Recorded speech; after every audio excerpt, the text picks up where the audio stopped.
is enough. Bono East will be saying enough is enough. Bono will be saying enough is enough. Ahaf will be saying enough is enough. Western North will be saying enough is enough. Ashanti will be saying enough is enough. Eastern will be saying enough is enough. Oti will be saying enough is enough. Volta will be saying enough is enough. Central will be saying enough is enough. And Western region will also be saying enough is enough.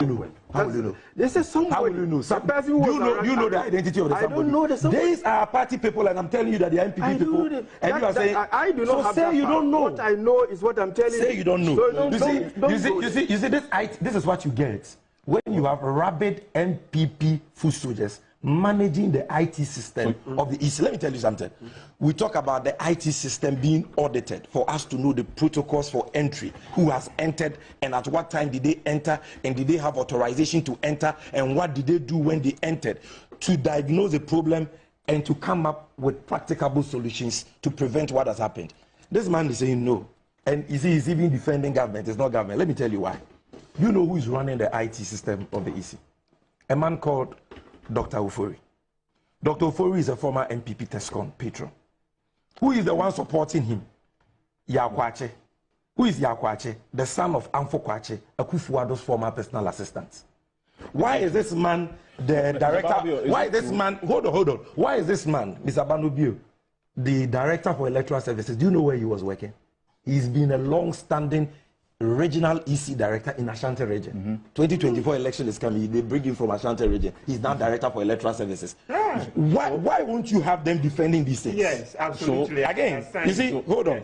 Honorable Yabuabia someone made a very important point. Listen to me. I'm coming. It's so bad. You are being petty. Listen. So bad. We are not being petty here. You have bastardized the electoral commission by appointing people like me. Can Sami Jenfi, if Sami Jenfi, your mama makes me an EC commissioner, is that pettiness? You made Appiah a known MPP communicator who I was debating on radio in Sunyani, an MPP Tescom patron. You made him an EC commissioner. You've taken You've taken another MPP Tescom person. You've given him your IT system to run. We are raising that, and you are saying this pettiness. Are you serious? Are you serious? You think we don't know the things you did in Ashanti region when you were there?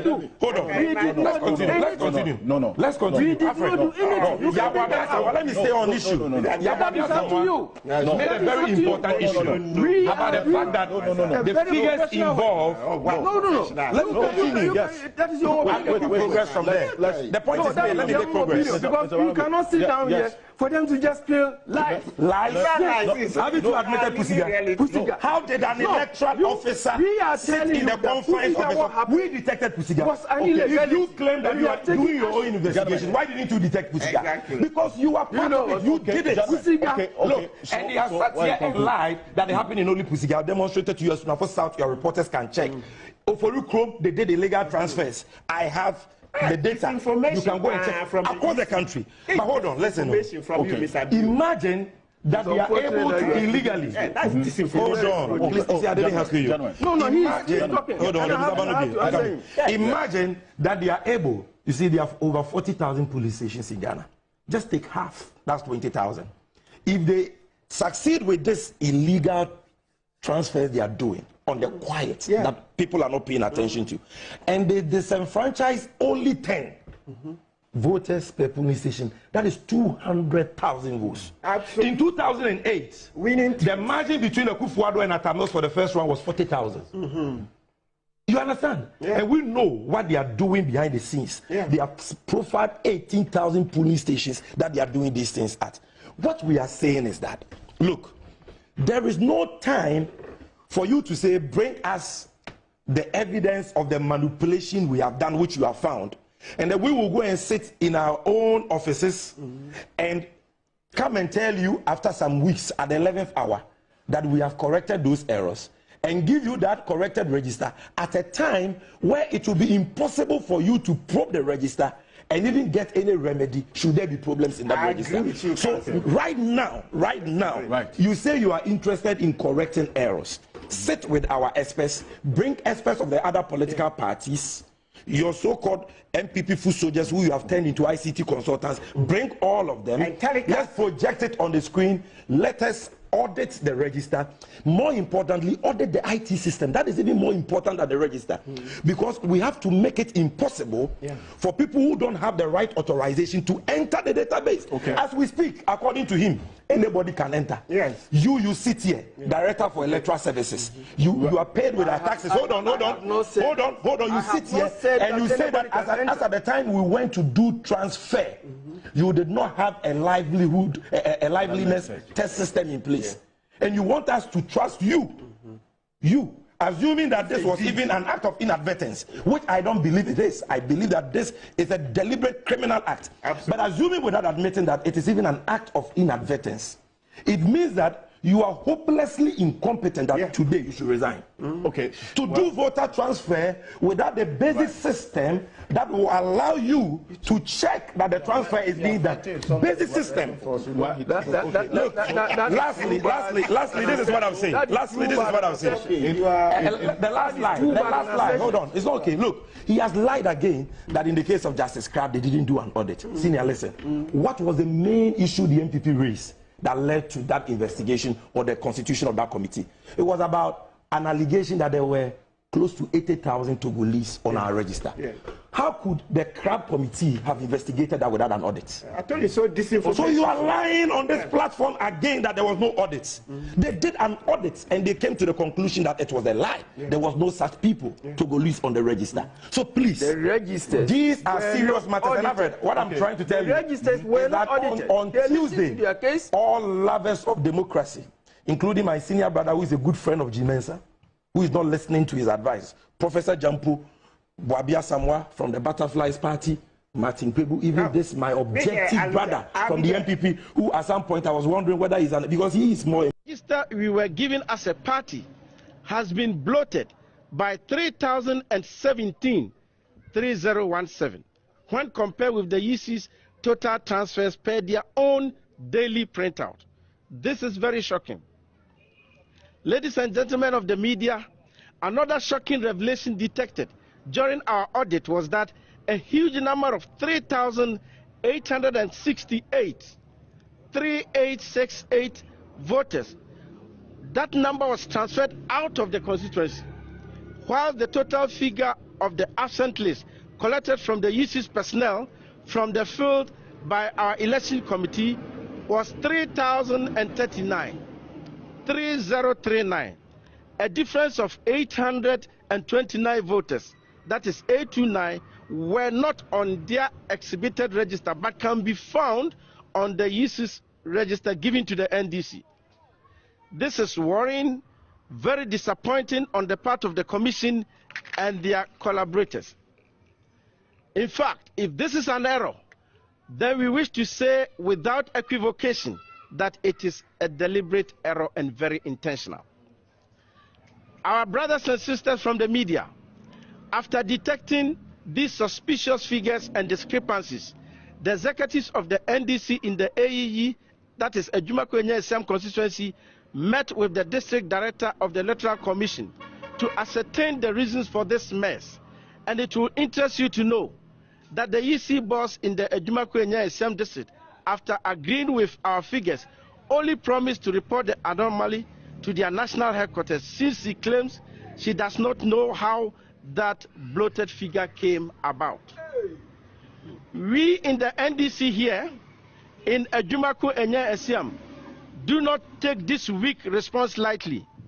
We are by this press conference calling on the UC boss, Mrs. Jen Mensa, to immediately delete all the 3,017 voters, 3017 unlawfully transferred voters into the Ejuma Kwenye Esiam constituency. We are again demanding an urgent explanation as to how the EC gave us copies of the register exhibited a completely different one during their just ended exhibition exercise. Ladies and gentlemen, it is our firm belief that the EC created this mess in our voter roll only as an attempt to have the ruling party rig the upcoming elections. But we are by this release sounding a strong warning, a very, very strong warning to the Jen Mensa-led UC and their collaborators that we will resist every attempt by any means possible to prevent them from achieving their ringing agenda.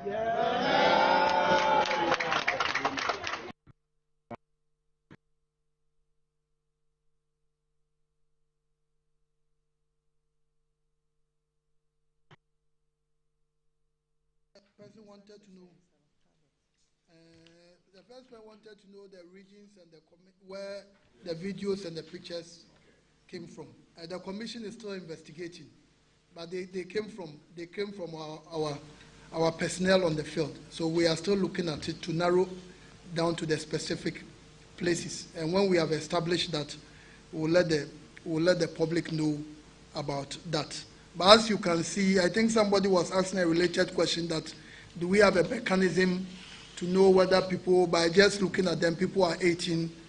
I'm not an anthropologist, but those who have studied sociology, anthropology will tell you, when you go to every country, if you live in Korea, the Koreans, they know how they grow.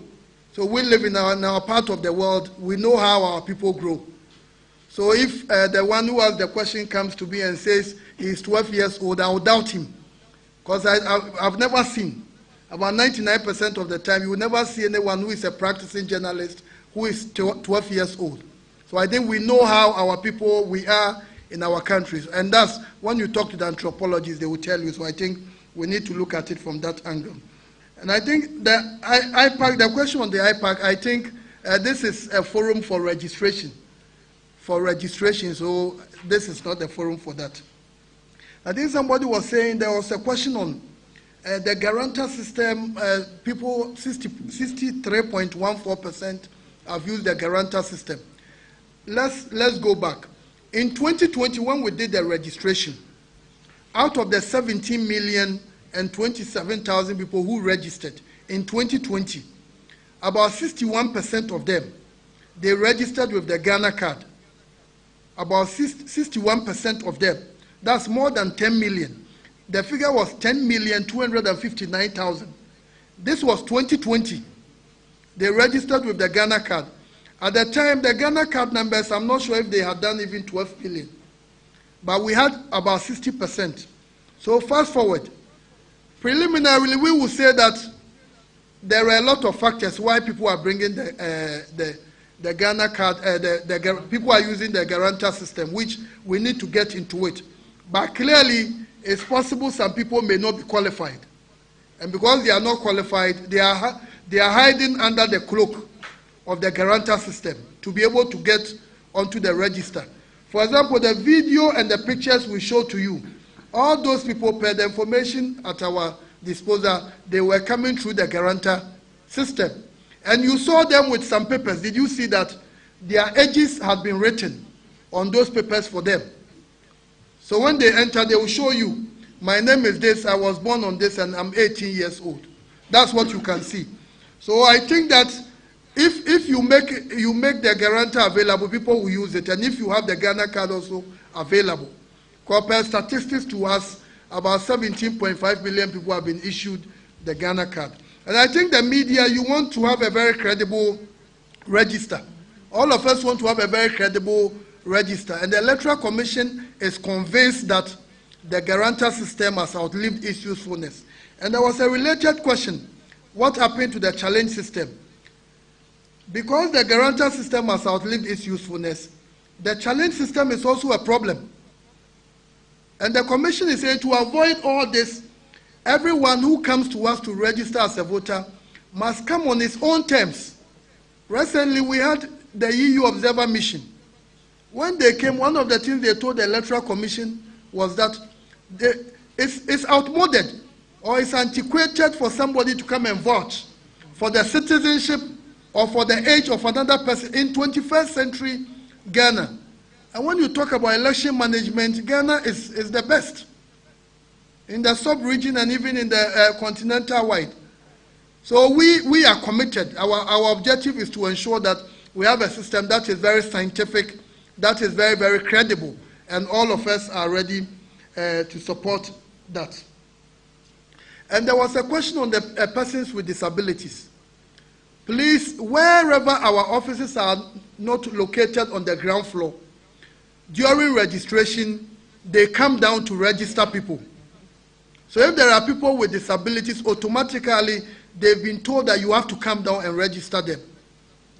And nationwide, we have about 5 or 6 offices where they are not using the ground floor. They are supposed, they are required.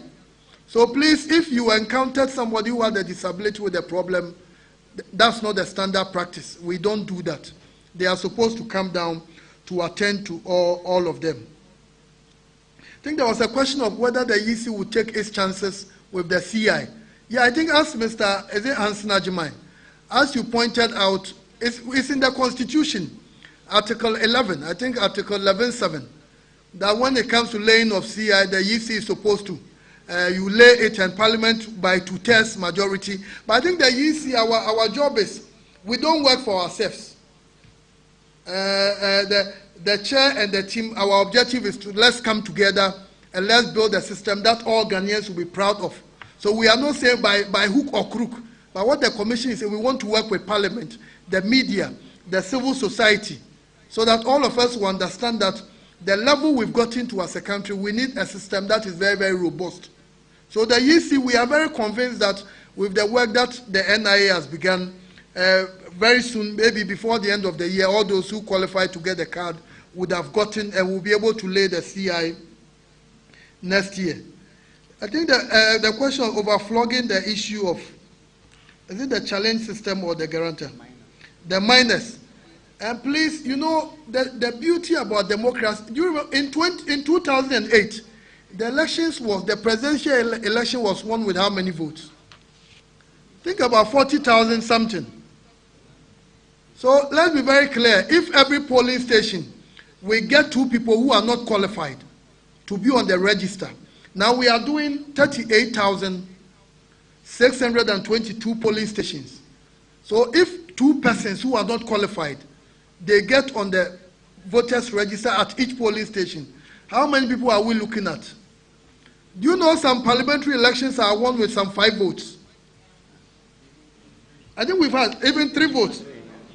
We've had that. So if we make that mistake, and what the Electoral Commission, what we are doing is that this is political party neutral. Let's ensure that all of us have a system that is credible. That's what the Electoral Commission is only saying. So Mr. Asante, I think all of you, the media, you are going to support us to ensure that we have us. And the people we saw there, the people you saw in the picture, can you really vouch that these people are 18 years? Can we really vouch? And those are the things the Electoral Commission we are talking about. I think CSO's calling on the EC, is this some appointment of commission members? Please, the Electoral Commission, those who are working as directors, officers, they were appointed by the commission under the leadership of the chair. Commission members are not appointed by us. The chair didn't appoint them. So please, if you have any concern about the appointment, I think that where the people who appointed them will be the best person. But for we Electoral Committee, we are doing our work, and so far we don't think that anybody's presence has undermined the quality, the integrity, and the transparency of our processes. And we are working well, and everything is going very well for us. I think almost all the questions are done. How many minors were prosecuted? How many minors? I think the process is ongoing, and we are also working with the police, and they've assured us that when the exercise comes to an end, they are going to update us. Once we have the information, we are going to engage you. Somebody was asking whether the exercise has been very, very successful. Last week when we met you, we gave you a target of 52% of the 1,350,000 people who qualify. And currently we've done 667,300 or so. That's almost 90% of the target we set for ourselves. Dr. Apiahene and Ahmed Tijani were appointed by President Akufo-Addo to the board of the Electoral Commission in March 2023. The appointment of the two has courted controversy over their political affiliation with the ruling MPP. NDC MP for Buem, Kofi Adams, in an earlier interview, alleged that Dr. Apiahene is an MPP activist who was a patron of TESCON, a university wing of the MPP. Addressing a press conference in Accra on Wednesday, a leading member of CODEO, Reverend Dr. Fred Degbe, called for Dr. Apiahene and Hajia Salima Tijani to resign to protect the cross-party trust in the commission. The appearance of partisan neutrality are paramount and must be safeguarded. It is against this background that we have, over the years, consistently advocated for a transparent and inclusive process for appointing persons to fill vacancies on the EC. The appointment to the EC of individuals known as widely perceived to be partisan or party-based can only go to deepen public mistrust in the EC. We believe strongly that the resignations of Dr. Peter Apiahene and Salima Ahmed Tijani are a necessary step in the efforts to rebuild trust and confidence in the EC, thereby guarantee the peace of our elections and the effectiveness of the Commission in the discharge of its extremely important national mandate. God bless our homeland, Ghana. Long live Ghana. Thank you, ladies and gentlemen. Appointments were in line with Article 43, 1 and 2 of the 1992 Constitution, which states that there shall be an electoral commission which shall consist of a chairman, 2 deputy chairmen, and 4 other members. The electoral commission is one of the governance institutions provided under the 1992 Constitution. It was established by the Electoral Commission Act 451 of the 1992 Constitution and set up purposely to handle all matters directly related to the conduct of elections in the country. Nobody, Omana Shenesa. And Untiade, Yajatu, Yango Kase, Petro Boyadna, Fatrotro, Untimito Petro, Fatrotro, Yango Kau, Yango Kase, so many Mayadna, for passport 2 coin. Mamma Casa Yadiakasi, O Jamfunu, Okayentie, Ubia. Yeah, the baby can be a sum. Tina me say, fix it, and you don't person capitalize on it for political advantage. Omunim people, those who are behind the fix it on social media. Omuno so omudi aye. No mdi bika akosisa ebimuko akọ fesika twitwiri die. Omso o menu mayede. Won we ho budget na ebimu de cost sponsor no. So ahun fix it ho demonstration budget ebimu omso o menu mayede no. Won't fix it, won't demonstrate. Some budget no one at the Babonti. Oh, how would the Babonti? Politicians will feel him. Sponsorship air cost. Now fix it, no. Sada modo. Say Nabaswa. Bubo won't lead us a dear anymore. What you say? Colors no so fast. No so I just question that. Aha. Propaganda. Me say fix it, no. Fix it, no. Minya fix it, no. Omunim say they want mobile leverage on it to gain political advantage. Yeah. Massa. But I question monso more accept to say yes. Exactly. We are fixing it. Oh, minya me say. Say me him so mo de be sa ade no. I didn't know be akoye budget to co-sponsors a demonstration. Fix it. What you say? In the say Nanado. Ghana for GDO papa ni mu. Hwe. Say the Ghana for GDO papa we won't be that. Na say research be. Exactly because president on the second term still for the first time Ghana been see that say president be on the second term no one former president Sadi Akusi Agan. Obi President Mahama no popular. And so still beating over 500,000 votes. Aye, ne papa Mahamas Edanyania was NDC for pa bon ma bon. E bon. NDC agents on Bloom Coin. What's the bon ma bon? Me Carlos they don't count because Wabo and Kawanchi seats were winning NDC. Was NDC for a pulling agents. I throw crow with him. Yeah, throw one crow. What you say? What's NDC for bon? Hey, Juma, Edia Carlos Moya. Sunya Ebono region. Meaning, yen animal, me call regional lawyer to call any other colleagues, because representing people or regional office. No, yen and this for the question. No, we are Juma. Dear Pomea, Papa Penya, Papa, and so also my bon. Yea. Yes, oh my God. What can I say? Nuclear woman say MPP as a political party, an MPP government. Yes, see, someone say the 11 in ba, and about more in 2024 elections, sir. Yeah, mamma, that opportunity. You know, these volunteers said you are going to come here changing a chance, sir. Sir, the copy Supreme Court. More, Namose Abano, a easy, a mamma. Anamudi yisi ni MPP akwa anamudi yisi akwa court na MPP so ye one of the respondent yisi moka ma asem wie na MPP say ye kra yini kasa judge na oti adwamu ti find this for nanu asem no mo kan for mu de na fa bu asem na maye ye di fo abuefo anu this for mu ye kum na benya so no obi enya asem na makopia panyin anim wodi makọ ụkọ ya ụka waka na asem sina na me de me ni hwe ka fa wono ne nsem no waka na bu amefo fa bu asem sim di for the confirm se bi obi be ka se ma jam na me nkọ wo sword this way yes see you live no mo de mo support you and I say mo ni mo because see yen this MPP nyina no as two major political parties ye kwa elections ye hwe obi a week obi a pen yonko week point if you know said the speaker of parliament akọ kan wo forum bi ase say 11 year pass MPP will lose the next election as what is asem ne pen jaye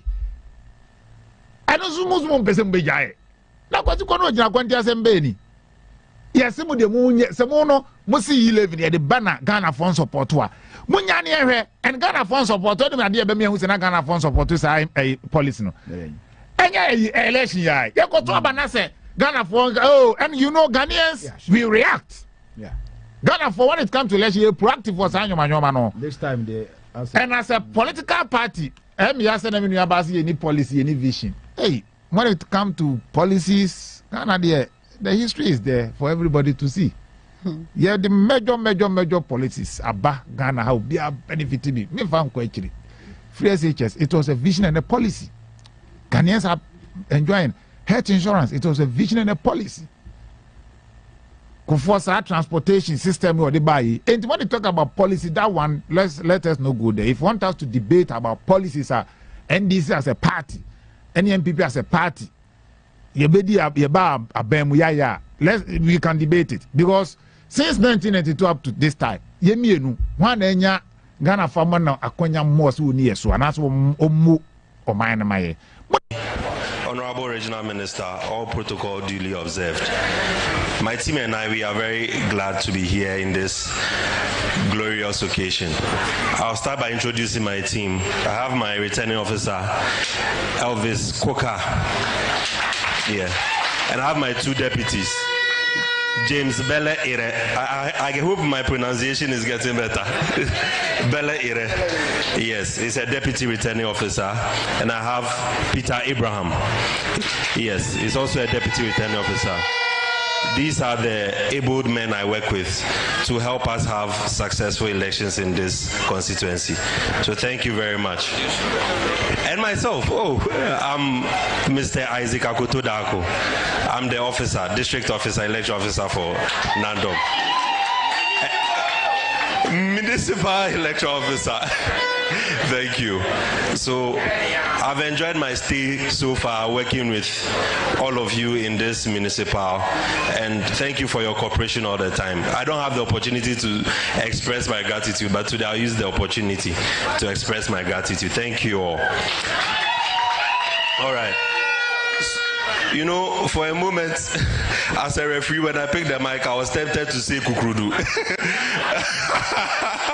But as a referee, you know, I have to play by the rules. Yeah, so I pretend. Okay, so my job here is very simple. We are here to acclaim the only standing aspirant or candidate for the MPP. So I'm hoping that you all cooperate with me to make this task a very simple one. Please, are you ready to cooperate? Yes, so that we can move on. I shouldn't even spend up to 5 minutes over here. So when nominations were open, it was successful, and at the close of nomination, only one candidate emerged. We have also noted comments from the NDC alluding to ghost names in the register. We are aware that there may be dead persons on the register because several persons die each year. One of the key purposes of the exhibition exercise is to allow relatives of the dead to initiate the process of expunging their names from the register. The NDC indicated at the meeting that it had identified some 50,000 persons who were dead on the register. The Commission once again requested the details of the 50,000 dead persons and assured the NDC that it will work with the District Assembly and Birth and Death Registry to expunge the names from the register. As with the data on the discrepancies identified by the NDC, we are yet to receive the list of the dead. The Commission strongly believes that the surest way to attaining a credible and robust register is not through demonstrations. There is simply nothing to demonstrate about. This is because the Commission has repeatedly requested the data on discrepancies from the NDC to no avail. We are of the view that the stance taken by the NDC will not produce a credible register. The Commission is of the view that the best place to resolve the issues they have identified is the discussion table. We urge them to submit details of the discrepancies they have identified to enable the Commission investigate the issues and demonstrate to them that the concerns they have been resolved. As indicated earlier, the EC assured the NDC during the meeting that it would conduct a thorough investigation and report on the issues they had detected within a week. Why are they refusing to submit the data to enable the EC to investigate and provide a report? The EC believes that the best way to ascertain the credibility and integrity of the 2024 voters register is the discussion table, not on the streets. Taking to the streets will not ensure a credible register. It will only cause tensions and suspicions, which are unwarranted. We call on the former president of Ghana, an eminent and respected statesman of the Republic, to encourage and bring his party to the table, as that is the best place to address issues and ascertain the truth regarding the voters' register. We are confident that the former president will heed to our calls and do everything in his power to bring his party to the discussion table. On our part, we assure the NDC of a transparent process that would demonstrate to them that all their concerns have been resolved. The Commission wishes to state that almost all the discrepancies identified have to date been corrected. As in 2020, the Commission is committed to providing the country and all political parties with a robust and credible voters register that will guarantee free, fair, transparent, and credible general election in December 2024. We urge the public to trust the EC to do this again and again. Thank you.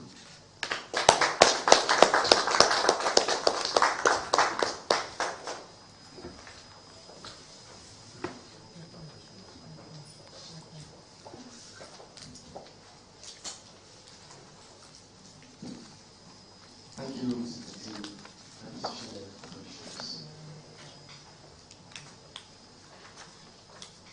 No information, we are not taking questions. Therefore, this will bring the press out. Thank you. I think Mr. Jimai was talking about whether perceptions of. I think when you look at the figures in reality, you realize that we have the Ghana map and we also have a certain bar graph. You realize that all the figures in the bar graph were excellent, very, very correct. So if people can use that as a perception that maybe the EC is doing, then I think those people have a lot of questions to answer. Because clearly you can see the real figures were correct, but the disaggregation of the various days. So I don't see this as anything which is so major for people to make a beef about. The bigger picture, the total registered at the time, about 143 was also captured correctly for each region. So we think that everything should be fine. I think Mr. Jimai was talking about whether perceptions of. I think when you look at the figures in reality, you realize that we have the Ghana map and we also have a certain bar graph. You realize that all the figures in the bar graph were excellent, very, very correct. So if people can use that as a perception that maybe the EC is doing, then I think those people have a lot of questions to answer. Because clearly you can see the real figures were correct, but the disaggregation of the various days. So I don't see this as anything which is so major for people to make a beef about. The bigger picture, the total registered at the time, about 143 was also captured correctly for each region. So we think that everything should be fine. I think Mr. Jimai was talking about whether perceptions of. I think when you look at the figures in reality, you realize that we have the Ghana map and we also have a certain bar graph. You realize that all the figures in the bar graph were excellent, very, very correct. So if people can use that as a perception that maybe the EC is doing, then I think those people have a lot of questions to answer. Because clearly you can see the real figures were correct, but the disaggregation of the various days. So I don't see this as anything which is so major for people to make a beef about. The bigger picture, the total registered at the time, about 143 was also captured correctly for each region. So we think that everything should be fine. I think Mr. Jimai was talking about whether perceptions of.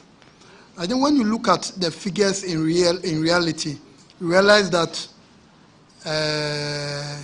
we have the Ghana map and we also have a certain bar graph. You realize that all the figures in the bar graph were excellent, very, very correct. So if people can use that as a perception that maybe the EC is doing, then I think those people have a lot of questions to answer.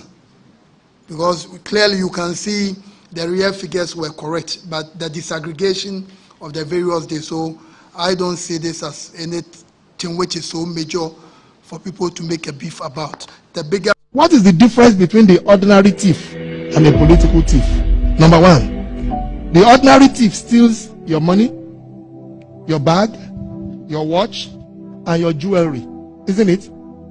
But the political thief steals your future, your career, your education, your health, and your business. Number two, the hilarious part is that the ordinary thief will choose whom to rob. But you are the one who choose the political thief to rob you. Because we choose them. We vote them. We blindly say we are not blind. Who is deceiving who? The ridiculous part of the whole issue is that we will fight to defend and protect our belongings from the ordinary thief. Is it not? But we fight each other to defend and protect the political thief. Is that not what we do? Thugs will be fighting themselves to protect those that are stealing our career, stealing our joy, stealing our health, stealing our success. What a shame. If you reach a certain stage in life and there is nobody who can look you in the eye and tell you the truth, you are doomed. And that is where our country has gotten to. We need to rescue this country. Wallahi. And I feel very terrible as a Ghanaian at this time. This country is in serious trouble, ladies and gentlemen. We are in serious trouble. We need to rescue this country, ladies and gentlemen. The presidency has been so depraved, so muddied, so dirty, that I tell you in all sincerity as a Ghanaian, that I feel terribly sad today as a Ghanaian. We need to rescue this country. Wallahi. Inshallah. Please don't cry. We shall rescue our country. Government is broke, government is broke. The people are spending billions to go inside the government that is broke. Have you ever seen a minister who resigned because government is broke before? Government has no money. Have you ever seen a governor who said, ladies and gentlemen, when I was elected, I thought the government had money. Now I discover government has no money, I resign. Have you ever seen it? Government has no money, but they are bringing money out at election time. Where is that money coming from? So they are lying. What is happening is that there are two types of wicked people in government. Type 1, they eat current money. Any money they find in government, they will eat it. They are wicked about that one. There is type 2. Type 2, they eat current money and future money. They will say, my term will end next year. When I leave, how will I eat money? Let me borrow money now and borrow money of the future and eat it now.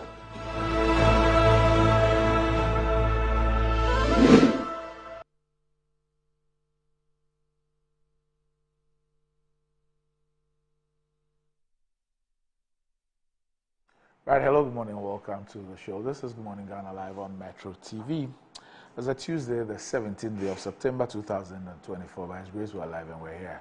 We're yet another edition of the show. Our gratitude to go to Most High God for the rare privilege of being alive and, of course, the opportunity of having another conversation around the top stories making the rounds here in our dear Republic. I'll let you into our panel for the morning's conversation shortly, but let's take a look at the front pages of our newspapers. Daily Graphic.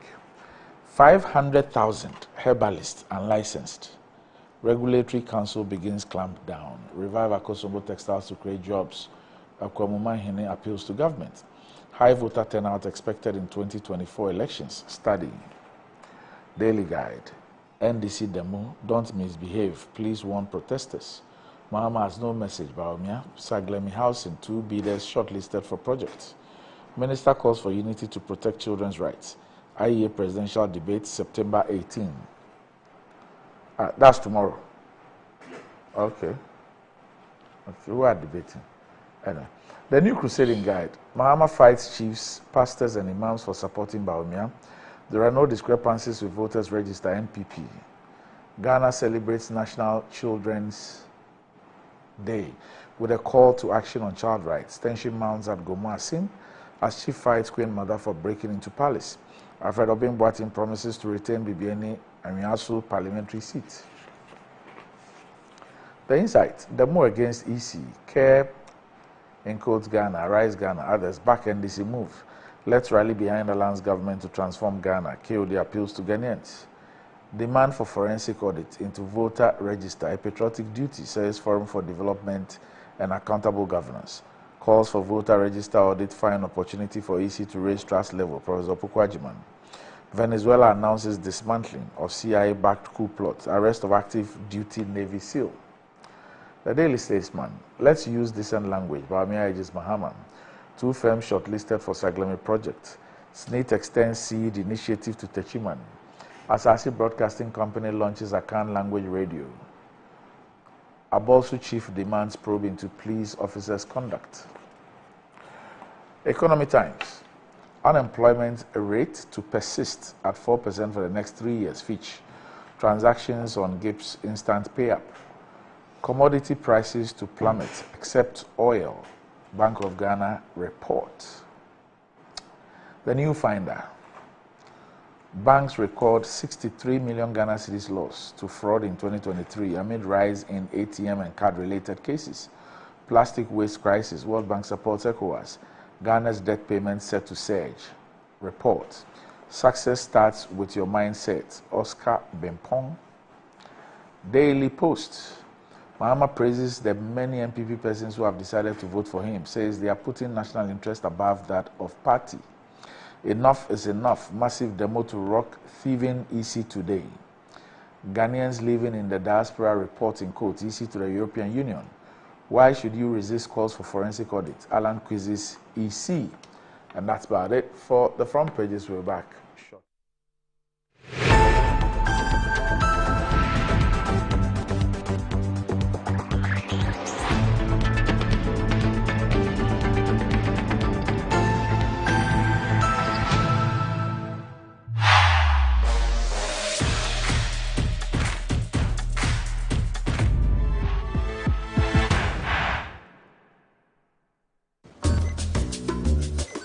Pascal is showing his boss the efficient new technology they've installed. She's pleased. But now she's asking, why is that still there? Pascal explains the new fleet-finding darts are more accurate than the old ones. The boss is not so pleased anymore. If you haven't automated your fleet management yet, it's time to get business done better with MTN Business. In today's modern world, stairs are a challenge, especially for our elderly and those with health concerns. Navigating them can be difficult and even dangerous, but there's a safer way to move vertically. Lifts and Elevators Limited Company, your answer to a more accessible and secure vertical transportation. Our elevators and escalators, including top-of-the-line pneumatic vacuum elevators, Fuji elevators and escalators, offer a safer and more convenient alternative, eliminating the risks of stairs and enhancing accessibility for homes, businesses, and hospitals. Choose safety and convenience with Lifts and Elevators Limited Company. Elevate your spaces today. For more information, visit our website at www.elevatorsgh.org or call now on 0200-535-515. Lifts and Elevators Limited Company, the elevator people. Now let me tell you why you should choose Safari Valley as your conference destination. The new conference building combines modern amenities with the tranquility of nature, providing the perfect backdrop for your next seminar and corporate retreat. The only conference destination with so many activities. You don't have to travel to visit your tennis club, the gym, or the stables. They have it all. Enjoy this rooftop viewing deck, basking in the sunlight with the sight of wild animals roaming freely in their natural habitat. At my break, I'm able to practice my putting. It's a unique experience that sparks creativity and rejuvenates the mind. Visit Safari Valley Eco Resort in Ghana, bringing you closer to nature. Anti-cavity, gum protection, brighter teeth, and fresh breath. I'm a fair missy way. Prepare bantama. Machasi.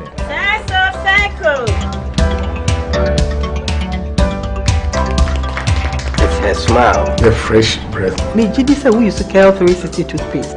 Samikai. Kel 360 toothpaste. Gaskia. Kel 360 toothpaste. It's a gum protector. Onim jom kasa. Ile hosing. Kel 360 did the way. Its cool mint gives me fresh breath and your confidence booster. You will see so feeling kika when you know Kel 360 toothpaste. Happy smile. Kel 360 toothpaste, anti-cavity, gum protection, brighter teeth, and fresh breath. Kel, happy smile. This advert is FDA approved. Choose the perfect prize every week and stand to win your choice of exciting prizes. All to get more of what matters to you. Exclusive to Betway. Betway, get way more. Terms and conditions apply. Regulated by the Gaming Commission of Ghana. No under 18. Welcome to Rehoboth Palms, Ayimensa, where your future home is taking shape. Discover a community like no other, designed for families and individuals seeking comfort and connection.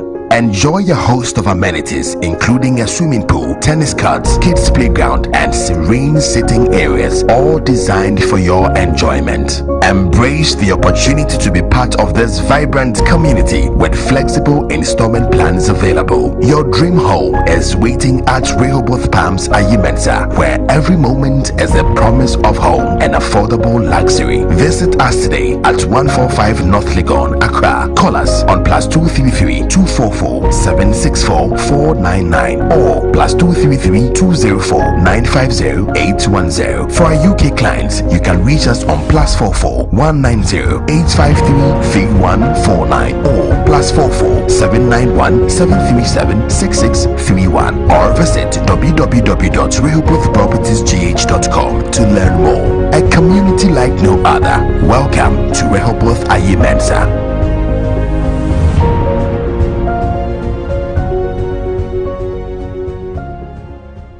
The luckiest. Star 712#. Luck is everywhere. 8K. Hey, you can get an 8K. Get that packing so you have Wallahi. Hey, wait. You can put it on his tab. This is my man. Good luck. Hey, yo, Bill Radio. We are star 712. It's much more phone. I'm on dialing the magic numbers. Star 712. Now welcome to the luckiest. And now with me at home ticket. You can buy for yourself or your loved one. Mommy, tell mommy who's here. You're buying for me, right? Or who else? Oh. Let me choose buy tickets for others. Love you, boo boo. Maybe straight to option 4. Now we try. You need to buy tickets worth 50 Ghana to qualify. Yes, you can buy random or preferred tickets. I'm choosing random tickets. Listen, if you buy the random ticket, the system chooses a random number for you. But if you buy the preferred, you get to input your own preferred 5 digits. 5. Baby, give me your 5 numbers. And how much are we buying? Babe, look at the body and buy you. With your body, Hey, Bema, tread cautiously. Now follow the prompts and confirm. Now the luckiest. The luckiest is regulated by the NLA on the Caritas platform, not for persons below 18 years. TNCs apply.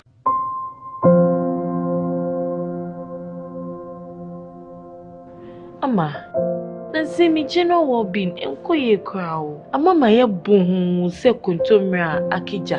Nansi me hu se me nyo basima kra. Ama me kunu ni me into kwankwa. Oh you right. Enye mo ko. Give us JC lecture and the capsules. Aye num boom. En ho asem na mo kana. E boa emma ene meme nyina. Na ma wo ba ye obesima. Na be ma so aye be mesima. Ya, we be boa wuku. Ama ne giant sa wo de hye ne botum. Na wanyinya na nim ti sese ne wo yi chokmo na.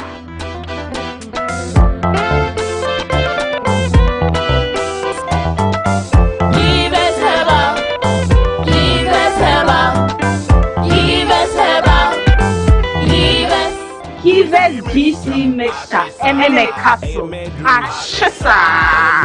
A pay for a batter, one more menu for one and Pada when you feel to me.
Right, welcome back to the show. If you just joined us, this is Good Morning Ghana live on Metro TV. And I'll let you into a panel for the morning's conversation shortly. But it's been an awesome journey with Momo from MTN. 15 years of ease, safety, and convenience. This is definitely worth celebrating. That's why the Momo at 15 Rewards is here with amazing cash prizes to say thank you.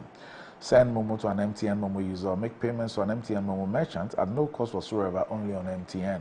So go and download My Momo on App Store, Play Store to enjoy this. Just Momo it everywhere you go. Terms and conditions apply. And if you're thinking of getting that toothpaste that will take care of the entire family and save you some money, the recommended family toothpaste is KEL 360 toothpaste. It is approved by the Food and Drugs Authority. KEL 360 toothpaste provides you and your family with all-round dental protection throughout the day with freshness. KEL 360 toothpaste is good for kids, children, and adults. Let your family be a proud family when they step out by constantly using KEL 360 toothpaste.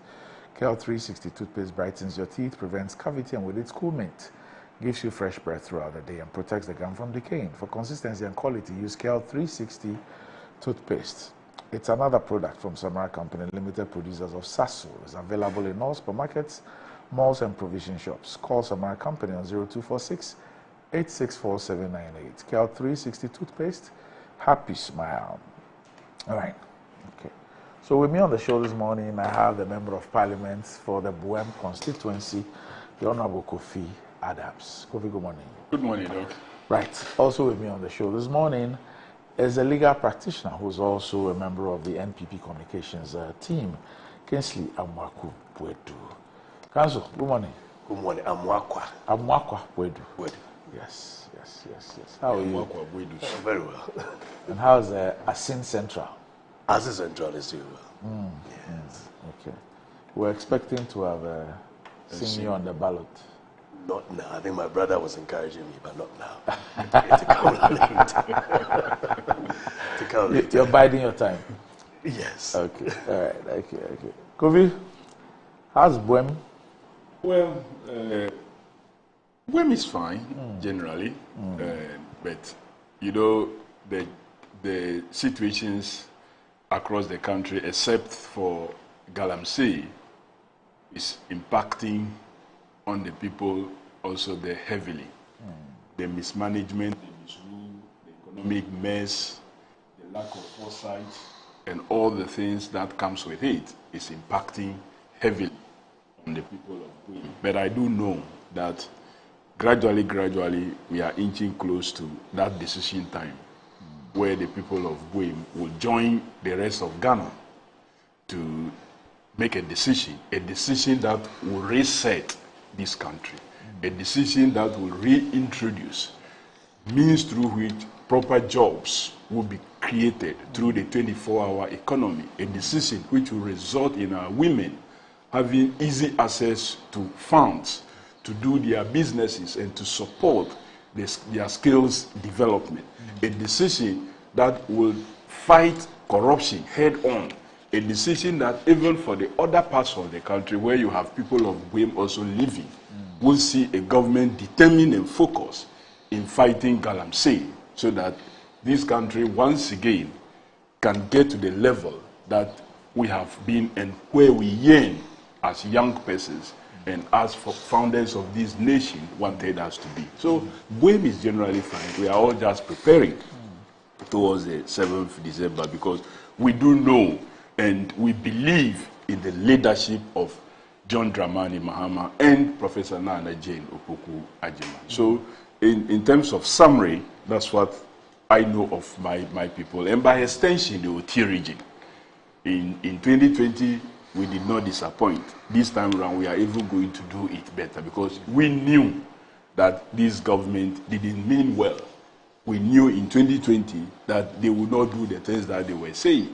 We knew they were saying them for purposes of vote. We knew when Bawumia mounted a platform in my brother's region, in the central region, and told them that Cape Coast Way, Mo Asem de Dedemam, Yebabeye Airport, Yebabeye Seaport, and all those things. He knew too well that he was making a promise that one, didn't even exist in their manifesto. Two, that was a lie intended to deceive the people.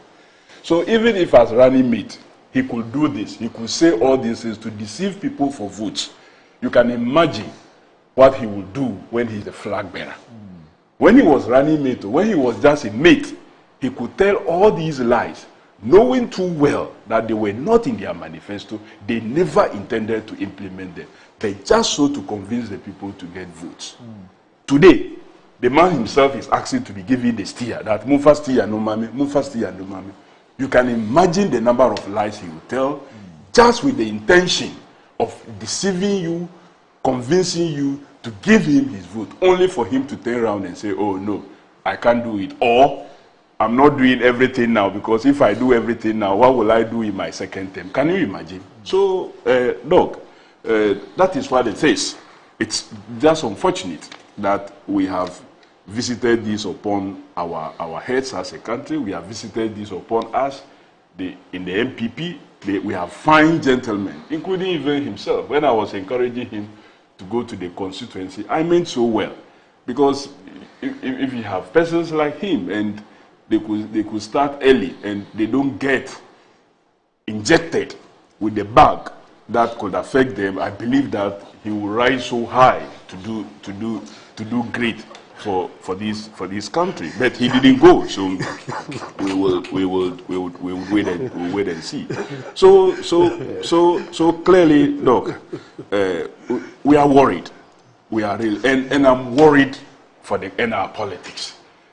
We would have loved that truth and facts judge us and would be used in determining who is who. But clearly, that is not coming from our main opponent.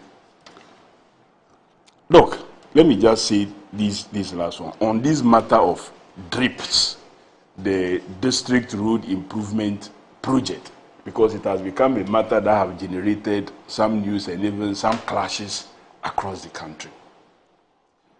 This was an initiative as a result of Minister Ken Ofori-Atta and the MPP administration engaging in unlawful acts. Constitutionally, our constitution says to support local governance, a minimum of 5% of total revenue be set aside and be disbursed to the district assemblies for purposes of what? Development. And it is only Parliament of Ghana that can approve the formula as to how that money be spent. Not the president, not the finance minister, not even the administrator of the Assembly Common Fund. Only Parliament. The president cannot, the finance minister cannot.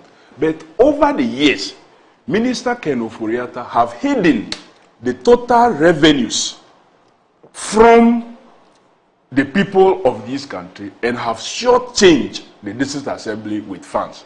And so it resulted in so much, more than almost about 4 billion of monies not being allotted to the district assembly from 2018 through 2019, 2020 to 2021 and even 2022. So the Auditor General in his work found this. It was after that finding that the administrator of the Common Fund, parliamentary leadership, and Committee of Local Government together agreed as to how these monies could be used. One area of use was to purchase this earth-moving equipment. Natoshi, in her presentation during the inauguration of this equipment, of course, commended Parliament, its leadership, the local government committee, and for the role they played. She again stated clearly and commended His Excellency the President and of course the Vice President for supporting her when the idea came up. Of course, she will need letters of comfort from government that says that, oh, we owe Common Fund. We have agreed to pay in this term. So if she is engaging you to supply equipment, go ahead and do so. So she commended it. Randy, Dr. Bawumia now turned up somewhere and says that that was his idea. It was he and his committee that brought the idea. Meanwhile, on the day of inauguration, in the presence of His Excellency the President, Natoshi, the administrator herself, indicated clearly that this was her idea. So is it Natoshi with Parliament or Dr. Bawumia?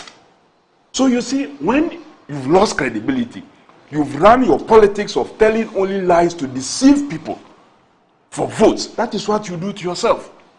And the funding, it is not coming from central government, Randy. It is coming from the District Assembly Common Fund, a fund that is constitutionally established, a fund that the president has no hand in how it is used, a fund that the vice president has no hand in what it is used.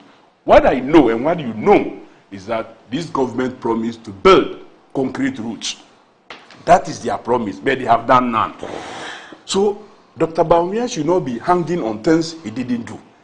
He's done so. He's run to ICT, that he is a digital man. Even Mr. Mahama will not call himself digital man.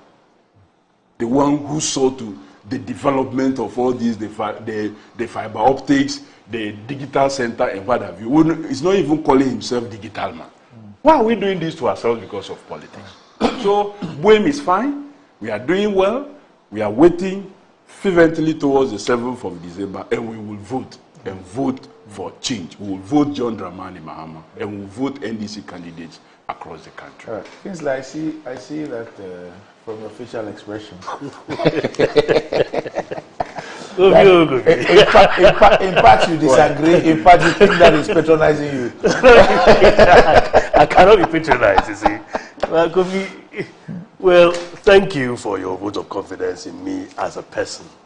Thank you very much. And indeed, he gave me a lot of pointers and things I should consider when it's time. And it's not only Kofi. I've met a lot of NDC people on set, and when we are going, they say, "Oh, we think you should. We think you should." So it's a call that is worth considering. And it also tells that at times when we meet and it becomes tense and we exchange words, it doesn't mean that we are enemies. It means that we all think about Ghana, and we think about Ghana. I think about Ghana a lot. And the fact that you asked how is Buem doing, and Kofi went round and round and round, and then he remembered about DRIP and had to talk about DRIP, suggests that DRIP is a very good, very, very good initiative. Because, I mean, I was saying it somewhere that on getting to my house, just a short stretch, I was using 30 minutes. When the road was constructed, I was using a maximum 5 minutes. You see.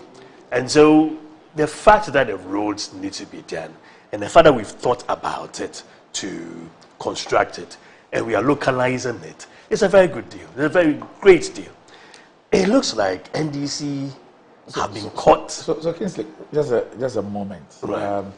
I'd like to inform our viewers that the pictures they're seeing, the footage on the screen is actually a live feed from the Kwame Nkrumah Circle area, where the NDC demo against the EC is starting from.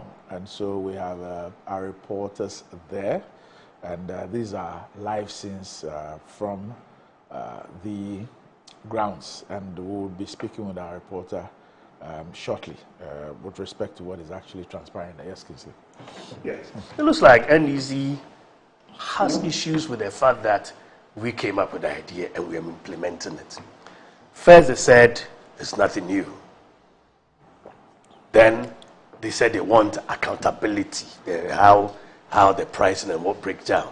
Sure. That is then they are now saying, in fact, it's not even the MPP's idea. The fact is that this is the idea for MPP, not NDC. And President Mohammed's time, nothing like this was implemented. We've thought about it. We're implementing it. You cannot take the shine for this. I've seen somewhere in, I think it's Central Region somewhere, Gomwa somewhere, where it actually became branding of it. And now we've seen some cutlasses and chains coming out. I don't think these are necessary things. The fact is that we need roads to be constructed. This is there to construct the feeder roads. Now, I think I met, I don't want to mention his name here because he's not here to defend himself, on a set, and he said that if MPP thinks the latter days of the election, this is going to get any votes for them, they are lying. Well, let's leave it that. Let's see whether it gets us votes or not. It's the comfort of the people we are thinking about. And until the 6th of January, we are in power. We have to serve the people of Ghana.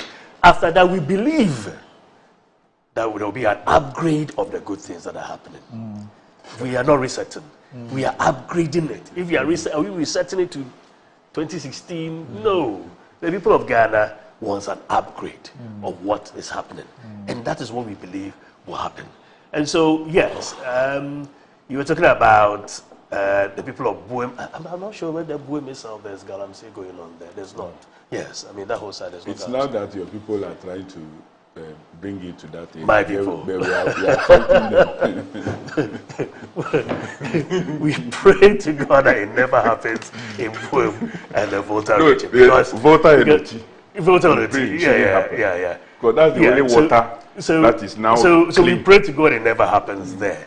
And we pray to God we are able to resolve these issues. And the more we politicize Galamsey, the more we defeat ourselves. And so I think we must draw a line and see that's a national issue so that we fight it headlong and defeat it. I didn't even get a chance because of the way Kofi, I didn't even get a chance to greet. Please please, good morning to viewers and listeners. Good morning, particularly to my Asin Central people. Good morning to loved ones and everyone listening to me. Now, Kingsley, that's a little question on the issue you raised, your disagreement with Kofi. Like I said, we have a video of Natoshi, the administrator, speaking and thanking Parliament and whatever for the thing. But if District Assembly Common Fund is used to procure these things, yes, there's a government in power and all that. Is it okay for parliamentary candidates of the party in government to go paste their photographs and banners on these equipments? It depends on the context within which things are occurring. I mean, it is our concept, so we own it. Okay, the facts don't support that, but that's fine. No, it's our concept, we own it. No, I'm saying that the facts, as per what Natoshi said on the day that the commissioning took place, it doesn't support the fact that it's an NPP project. Yes, it doesn't. Oh, really? Yes. How? She said that in her speech, and Annie, please get the video for me, Natoshi's speech. She acknowledged what Parliament did. And in fact, it was as Kofi was explaining that there were some shortfalls in the allocation of the approved formula to the common fund. And so the committee, is it local government committee? The local government committee. Yes. In Parliament and others, then they passed a resolution together with the District Assembly Common Fund that then all those monies that are in arrears should be utilized for purposes of these equipments to do these roads and all that. And so she acknowledged the role that Parliament and all of them played in actually getting this thing. And like Kofi said, obviously it could not also have been done without government committing to pay these monies with respect to whoever was supplying the equipment. And so you see all these institutions playing their role. But of course, the idea, the motive of the idea didn't come from the government or the presidency. That's a fact. Ooh. But nobody can also say that, for example, if the government had not agreed to provide the needed assurances that, look, we are committed to this project, we would ensure that these monies are paid for the purposes of this, obviously would not have come. So it is not that Parliament itself sat down and thought of this idea, and it's not also that NDC sat down and thought of this not idea. NDC as a party. No, yes. No. So that's what I'm saying, that no, NDC as a party we own this, all right?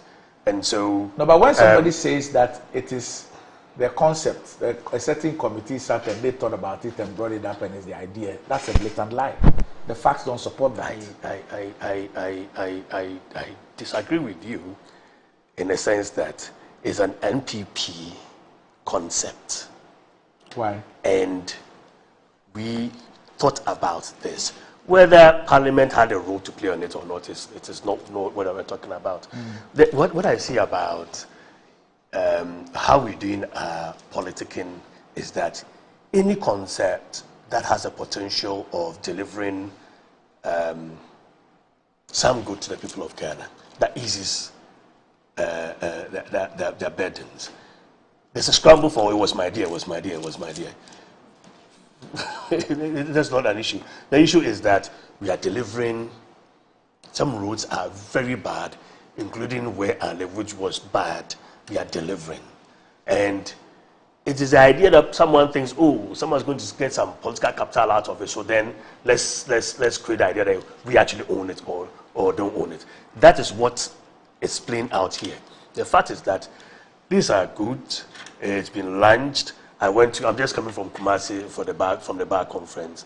I went around and saw where the Kumasi, they've kept those machines. It's being deployed, it's working, people are going to benefit out of that.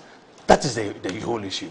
If some political gain or some political capital results out of it, so be it. Because people are going to look at, yes, roads being done. But people are not going to look at solely this. There are several other things people are going to look at. So my question to you was that, is it right, is it proper for parliamentary aspirants to paste their posters and billboards on these equipments? Not billboards, posters, you mean? Yes, on this equipment. It's a context. It's the context within which is done.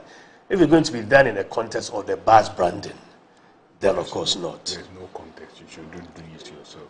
I should do what? You shouldn't do this to yourself. What am I doing? Kofi, I haven't patronized. Kofi, I have not patronized you. Kofi, don't do that. Otherwise, I also start patronizing you, Kofi. Thanks once again for putting confidence in me. Stop what you're doing. You see, it's the context within which it is done. It is. Because anyone can display his poster anywhere.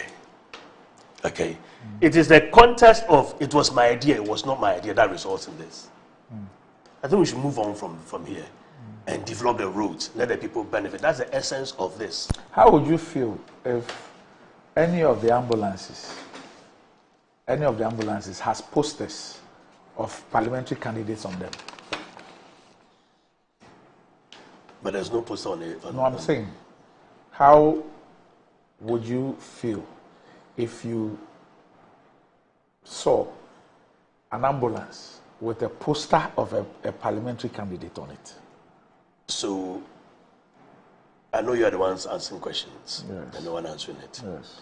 But let me turn you around. Yes. Did you feel anything bad about a bad bus branding? There was nothing wrong with that. Oh, now there's nothing wrong, really? Yeah. Okay, you carry on. I'll deal with that. The bus branding had former presidents. From the First Republic to the Fourth Republic. Yes. And it was black and white. It was black and white. And when they got to President Mahama, I'm very careful to show currency. President Mahama's one. Now so show currency. So maybe we should do this too. To show all the former MPs. And then when it comes here, we show currency. So candidates. So what is the role of a candidate who is not even an MP? Like the Gomoa West case that you gave us an example. Is he the MP? So let's show black and white. Let's show black and white. When it gets there, we can show currency. These are the ones vying, if you want it that way. Filing. Why? Yeah, vying. Not filing. Vying. Like, let's show it that way. But it's a much ado about nothing issue, really. But dog. Yes. This matter. First and foremost, this is not the first time assemblies have been equipped with earth-moving equipment. Indeed, it was the NDC's administration that started the whole concept of equipping assemblies with earth-moving equipment. If you remember, the MPP in Bono organized a press conference against their leadership for auctioning this earth-moving equipment. So, Kofi, just hold on a minute. Let's watch the Common Fund Administrator. MMDAs play a critical role in overseeing the holistic The MMDAs play a critical role in overseeing the holistic development and progress in their respective jurisdictions. Therefore, capacitating them with the needed resources to fulfill this important mandate has been the core agenda of the District Assembly's Common Fund, DACF. We are therefore excited to be the sole sponsor of the DRIP program to accelerate the development of road infrastructure at the local level to address the bad road condition and its associated problems. As the sole funder of DRIP, we are committed to supporting this important initiative in the long haul to significantly improve the road networks at the district levels, to facilitate the free movement of goods and people, enhance transportation of farm produce, to reduce post-harvest losses, open new markets for local farmers, and improve access to health care, among other benefits. I wish to thank the members of Parliament, especially the leadership and the local government committee, for their support in this regard when it was proposed in Parliament.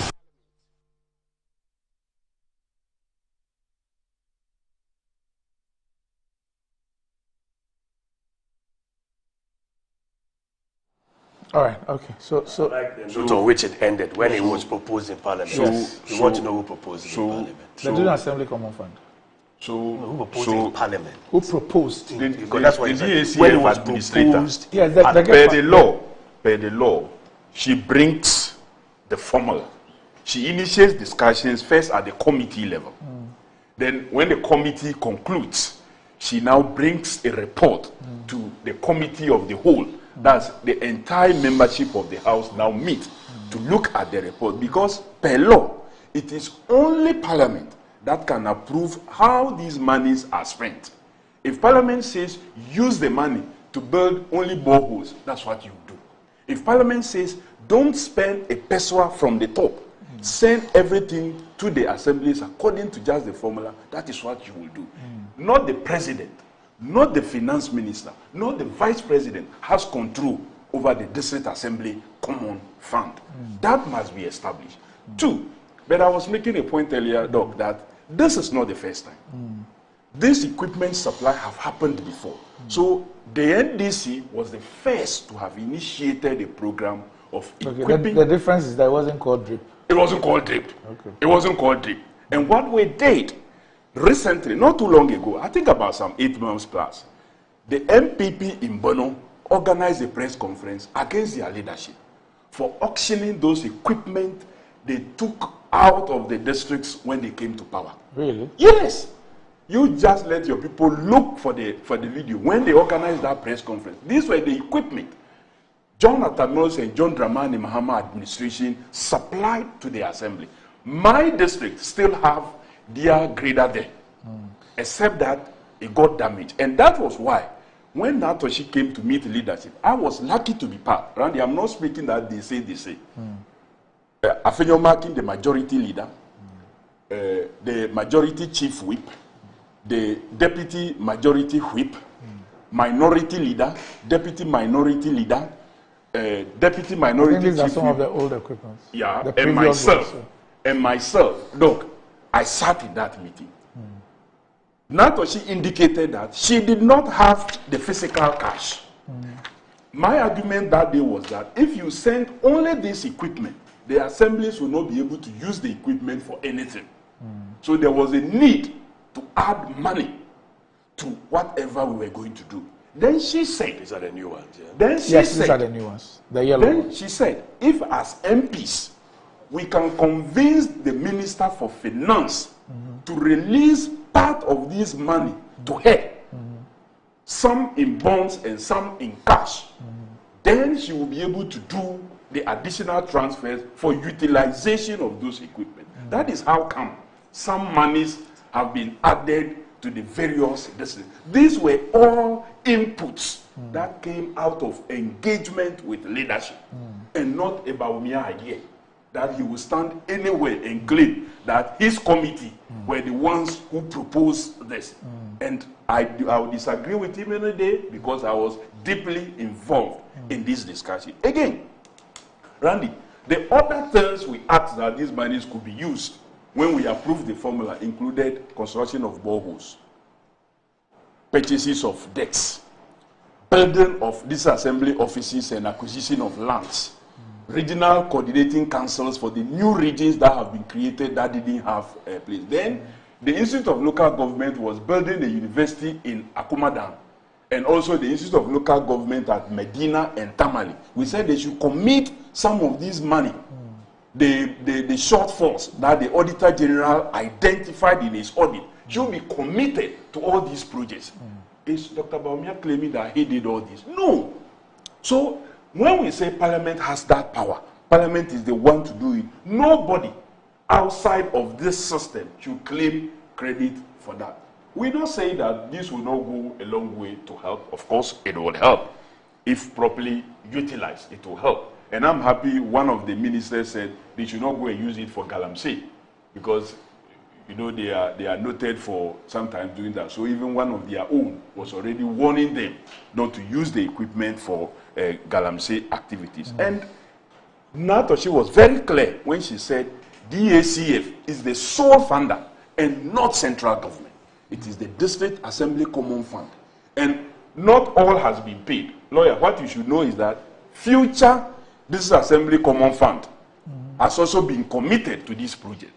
It's not like we have paid everything. No. It's not like we have paid everything out of the 3 point something. No, the arrears cannot pay for all this equipment. The area is just about. So you have committed future inflows. Exactly. That is why Parliament is key in this. That is why Dr. Bawumia cannot be taking credit in what it is that he's doing. Look, the arrears was 3,573,580,684 Ghana cedi from 2018 to 2021. That was the arrears that has been identified. Then in 2014, the DACF did some investments, which has also yielded about 181 million thereabout. That should also be added. And any other shortfalls that was found in 2022 and 2023 be added. But these monies cannot pay completely for the equipment. It cannot pay for the equipment. So surely when it comes to 2025 Common Fund distribution formula, the next Parliament will also have in that formula a component that will be paying for this equipment. They haven't finished paying. That was why people are demanding and asking the unit cost. Okay. Because we need to know. Have you been provided that? It has not been provided yet. The unit cost has not been provided. And it's an important question. So lawyers should not sit here and say that when the NDC demands for accountability, it means that we are opposed to the project. No. We just want accountability to be sure that this is how much we are paying. I've not said that. I didn't hear you say that. No, but you said we started first by questioning for this and then asking for this. I'm saying that. When there's a project that will benefit the public, they scramble for you are part of it and all that. Suggest that this will be beneficial to the people of Ghana, and that is the focus. If it will benefit the people, doesn't mean there shouldn't be accountability. Nobody is saying there shouldn't be accountability. When you ask for that accountability, the next response was that we will make it available. Indeed, you are saying the minister responded. The minister of local government responded. And indeed, all these MMDs and whatever, they come under the Minister of Local Government. Is that not so? The Minister of Local Government is part of the government. Is that not so? Yes. And she said someone proposed it. Who's the person that proposed it in Parliament? You are saying that you also contributed towards it. Nobody's disputing that fact. Lawyer. But someone has to propose in Parliament. It is not. Take your constitution. It is not a matter of a private member bill, is it? It is someone proposed in Parliament, and then you join in. So, please, this is a good project. This is a good project. We're all benefiting from it. If someone gets political capital out of that, so be it. But that is not the focus. The focus is that roads need to be done. this idea is a great idea. It's localized. They are saying that they will make money available for fueling it. And so what we should be expecting now is that when has it started for your local, wherever your local communities and the district assemblies in Boem, in your constituency, have they started? What has been the result of that? That's what you're looking at. And has someone used part of it for Galamsey as you were anticipating? That's the focus, and not how you're turning it out to be, which is, for me, is immaterial. The fact is that the roads are going to be done. We should begin to query. For maybe Lakwantanan, Ladma, what has it arrived? What is being done? Is there enough fuel? Is there enough logistics? Then we go on with it. Not the my friend Kofi. This one. All right. Listen, please. Randy, let me just say Article 252. Because when you do that, then it's a contrived attempt to now... Lawyer. So let me just read Article 252. This Assembly's Common Fund and grants in aid. There shall be a fund to be known as the District Assembly Common Fund. Subject to the provision of this Constitution, Parliament shall annually make provisions for the allocation of not less than 5% of the total revenues of Ghana to the District Assemblies for development, and the amount shall be paid into the District Assembly Common Fund in quarterly installments. So the Constitution we voted for in 1992 had already taken care of these funds. But the Constitution it is not please, it must be please. And I'm saying that the only body that has the mandate I think to approve so is Parliament. Is exhaustive. Yeah. The only body that has the mandate to approve so, and which did, is Parliament. Yes, but someone proposed and not the Parliament Dr. Baumia as Vice President was only commended by the administrator of the District Assembly Common Fund for his support when she proposed. So he was actually mentioned on that day. Oh, of course he was mentioned. And that's I said that earlier, that of course the Common Fund alone cannot approach the particular attempt. Let me just finish this point. I am saying that in her engagement with the companies to supply the equipment, the company will necessarily want to be assured that truly there is some money, truly government has agreed that it's going to pay, and all these letters. Of course, government will have to play some role, but that money is not central government money. It's not the money that the finance minister has control over. It's not the budget that the president or the vice president has control over. And that is even the reason why. That's even the reason why. It is when wrong. You are doing all you can to spend the vice president. That's even where why I am not allowed to lie. It is wrong. It is wrong. It's not coming from the budget. Then you do not even have to approve the budgeting for it.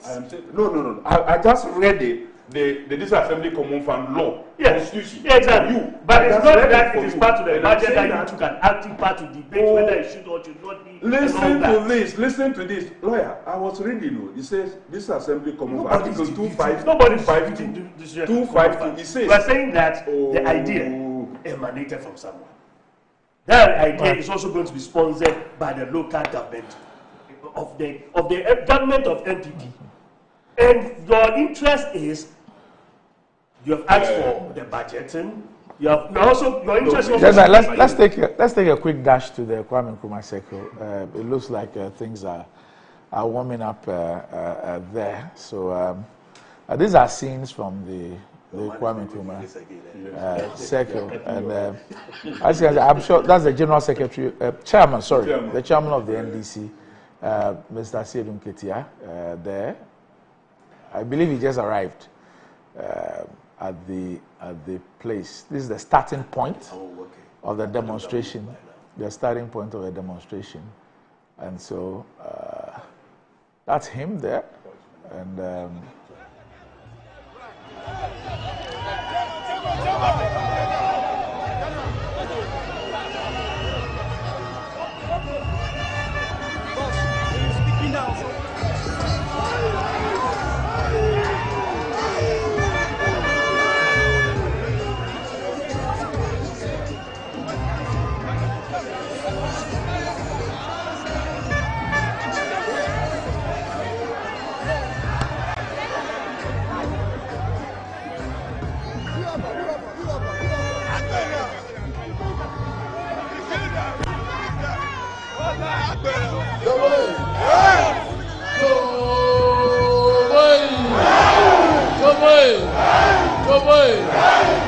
Thank you very much. Thank you very much for this mountain now. We want peace. We want freedom. But let me tell you, freedom itself is not free. You've got to fight for it. Democracy cannot thrive on the backs of docile citizens. We must be actively participants in the democracy of this country. And we want nothing but transparent elections that will guarantee our right to choose our leaders. Without the right of self-determination, democracy is hollow. And every democracy at one point in time must be tested. Ghana's democracy is under serious threat now. And we want to prevail. We shall overcome. Every democracy has the risk of producing a tyrant. But what tests the resilience of that democracy is our ability to fight the tyrant and defeat him and install democracy once again. From 1992, it is today that our democracy is being subjected with the test, and we shall prevail. Democracy lovers shall prevail. Elections alone does not guarantee democracy. It is democratic-minded persons, democratic-minded citizens who are ready to fight for their rights who can guarantee democracy. Once upon a time, when this country was under colonialism, our leaders like Osagyefo Dr. Kwame Nkrumah, Sergeant Adjete, Corporal Tipo, they got up and decided to fight so that those of us living now can live in peace. They fought. Some people died. But that is the reason why we are living today. And so today is our time. We must not let our ancestors down. We must not let our future generations down. It is our time to fight. What we are doing is to prevent war in this country. If you want to prevent war, you fight to remove everything that has the tendency to generate into war. Please, there is no option. There is no sitting on the fence. If you sit on the fence today and allow conflict to mature into war, you will be conscripted into the army to fight and die. So instead of waiting for war to break, for you to be conscripted to go and fight and die, fight now against the elements that are generating the conflict. So we are ready to fight. We are ready to fight. So we ask not for any big favor. We are not asking for a favor from Electoral Commission or Nana Akufo-Addo or Bawumia. We are demanding our right to free and fair elections. So we are warning them. Today is only the beginning. If they think that after the demonstration everybody will go to sleep if they don't accede to the request, they are joking. Today is just the beginning. And that is why we have restricted this demonstration to regional offices. The next demonstration will go to district and constituency offices of the Electoral Commission. And we will fight and fight and fight till the right thing is done. So thank you very much for your smart turnout. I want to believe that we can now begin the march. The march is beginning, and we are marching for victory. We are marching to save our country. It is now or never. There is no sitting on the fence. You are either part of the problem or you are part of the solution. Let every youth, unemployed youth in this country get up and let us fight to save our country. Let us fight to save our economy. Let us fight to save the lives of numerous Ghanaians who cannot walk, who cannot come out. But we are here today. We are going to fight. And we will fight and fight and fight till the right thing is done.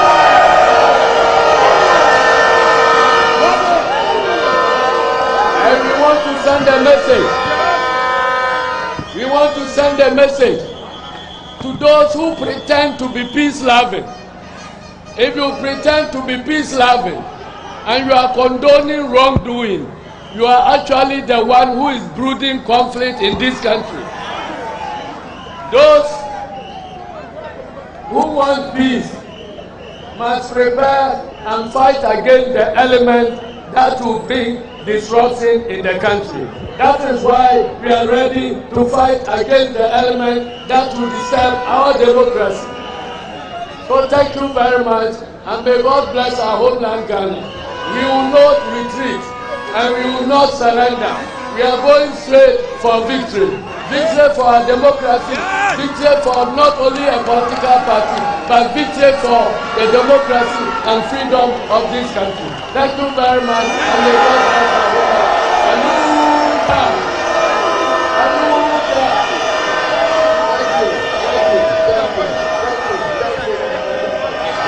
Well, the crowd is the demonstration is just about to start.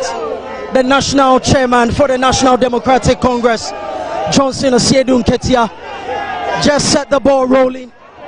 From here, they are marching to the head office of the Electoral Commission to give their the Electoral Commission.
Do you know someone who's making a difference in your community?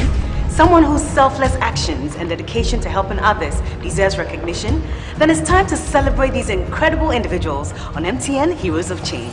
It's time to nominate those selfless individuals to win 100,000 Ghana cedis and other cash prizes and be crowned MTN Hero of Change. You can also nominate a blogger or someone in the digital space and any of the media houses to win our new category of Digital Hero and Media Hero of Change. Just fill an online nomination form at mtn.com.gh or send a WhatsApp with a 1-minute video of your nominee's project on 055-141-1122. Deadline for nominations is 18th October 2024, so don't waste time. Nominate your hero now. MTN Heroes of Change.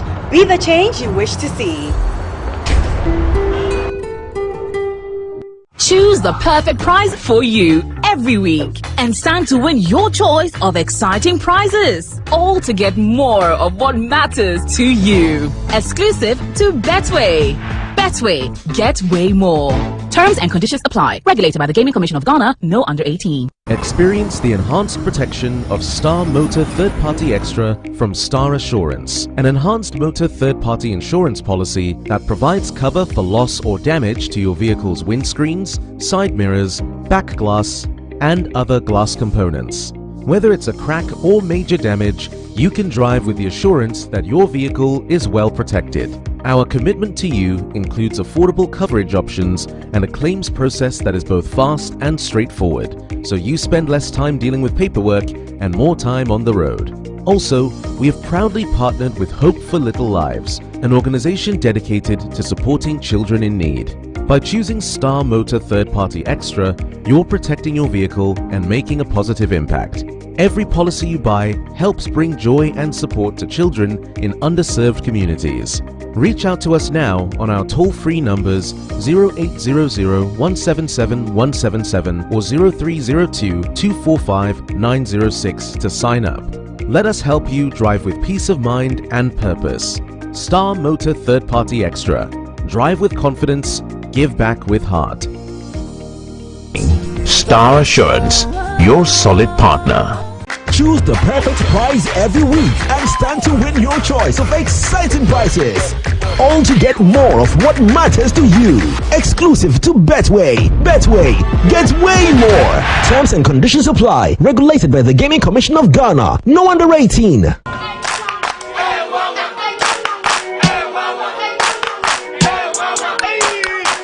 Krachi, unemu bua unkoisha Dr. Ban uye denwa.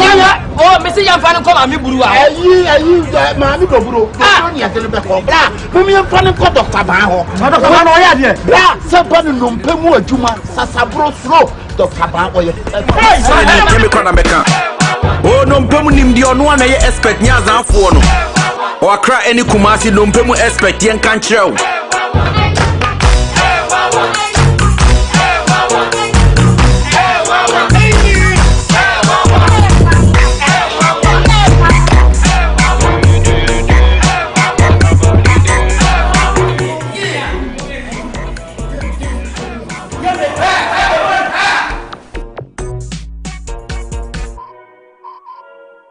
The luckiest. Star 712 hash.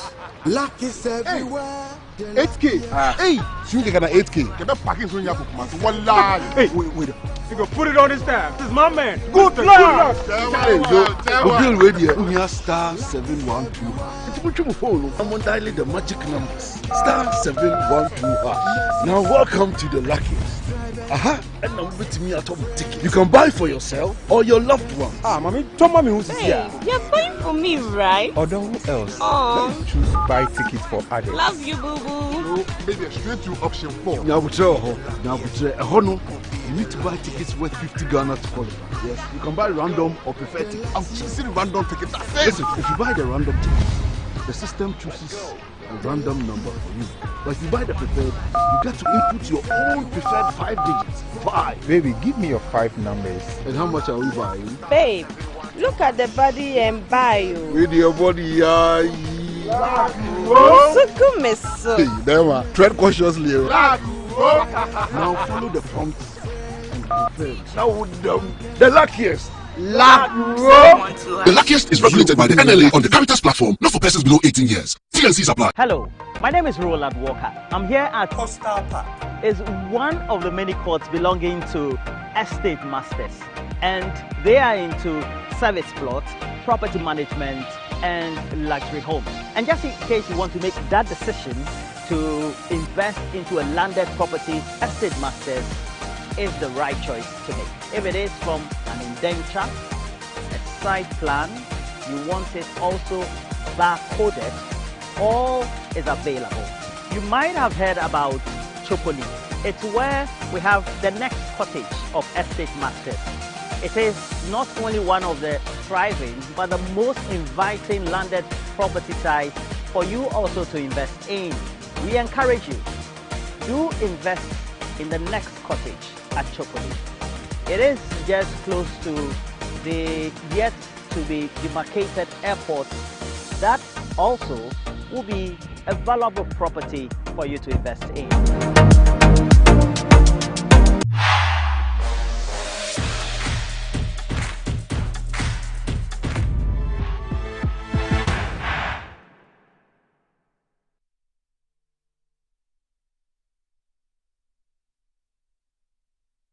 I'm Dominic Nana Kwame and Sapra. If anyone want to steal this election,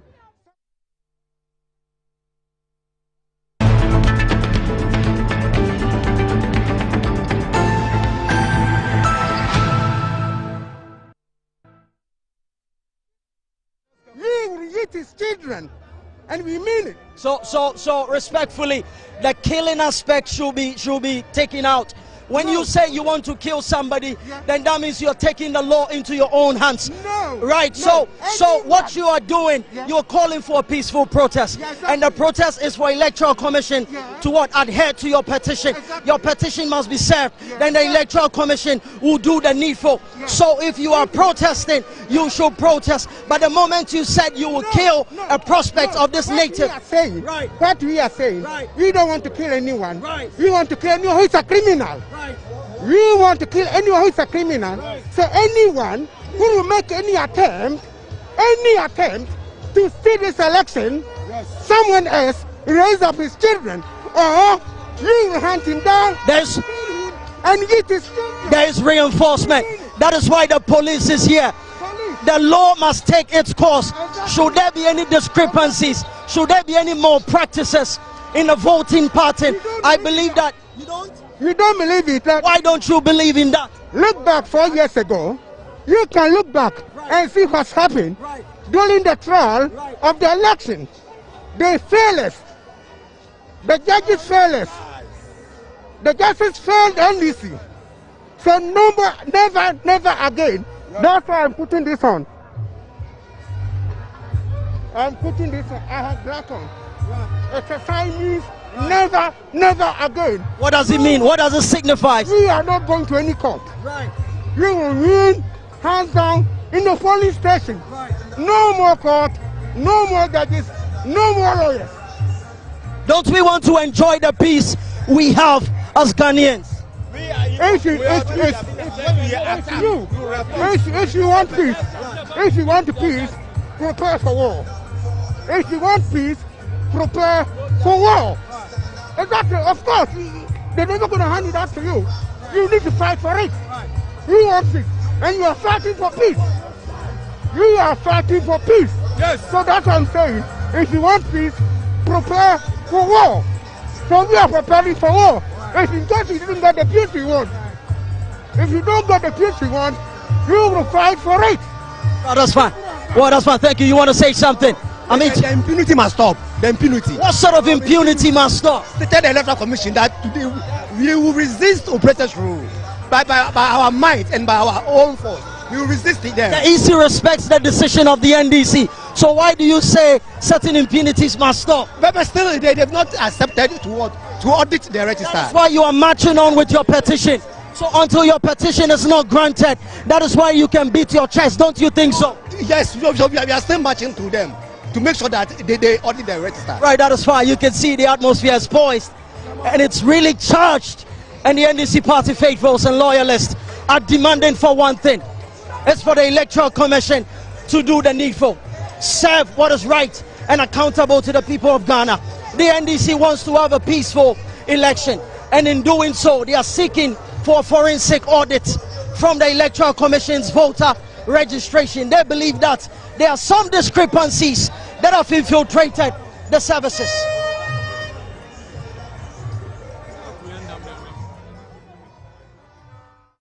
All right, so you saw the scenes from the Kwame Nkrumah circle, and that was our own Dominic Ansapra with a report from the earlier on. You saw the chairman of the NDC,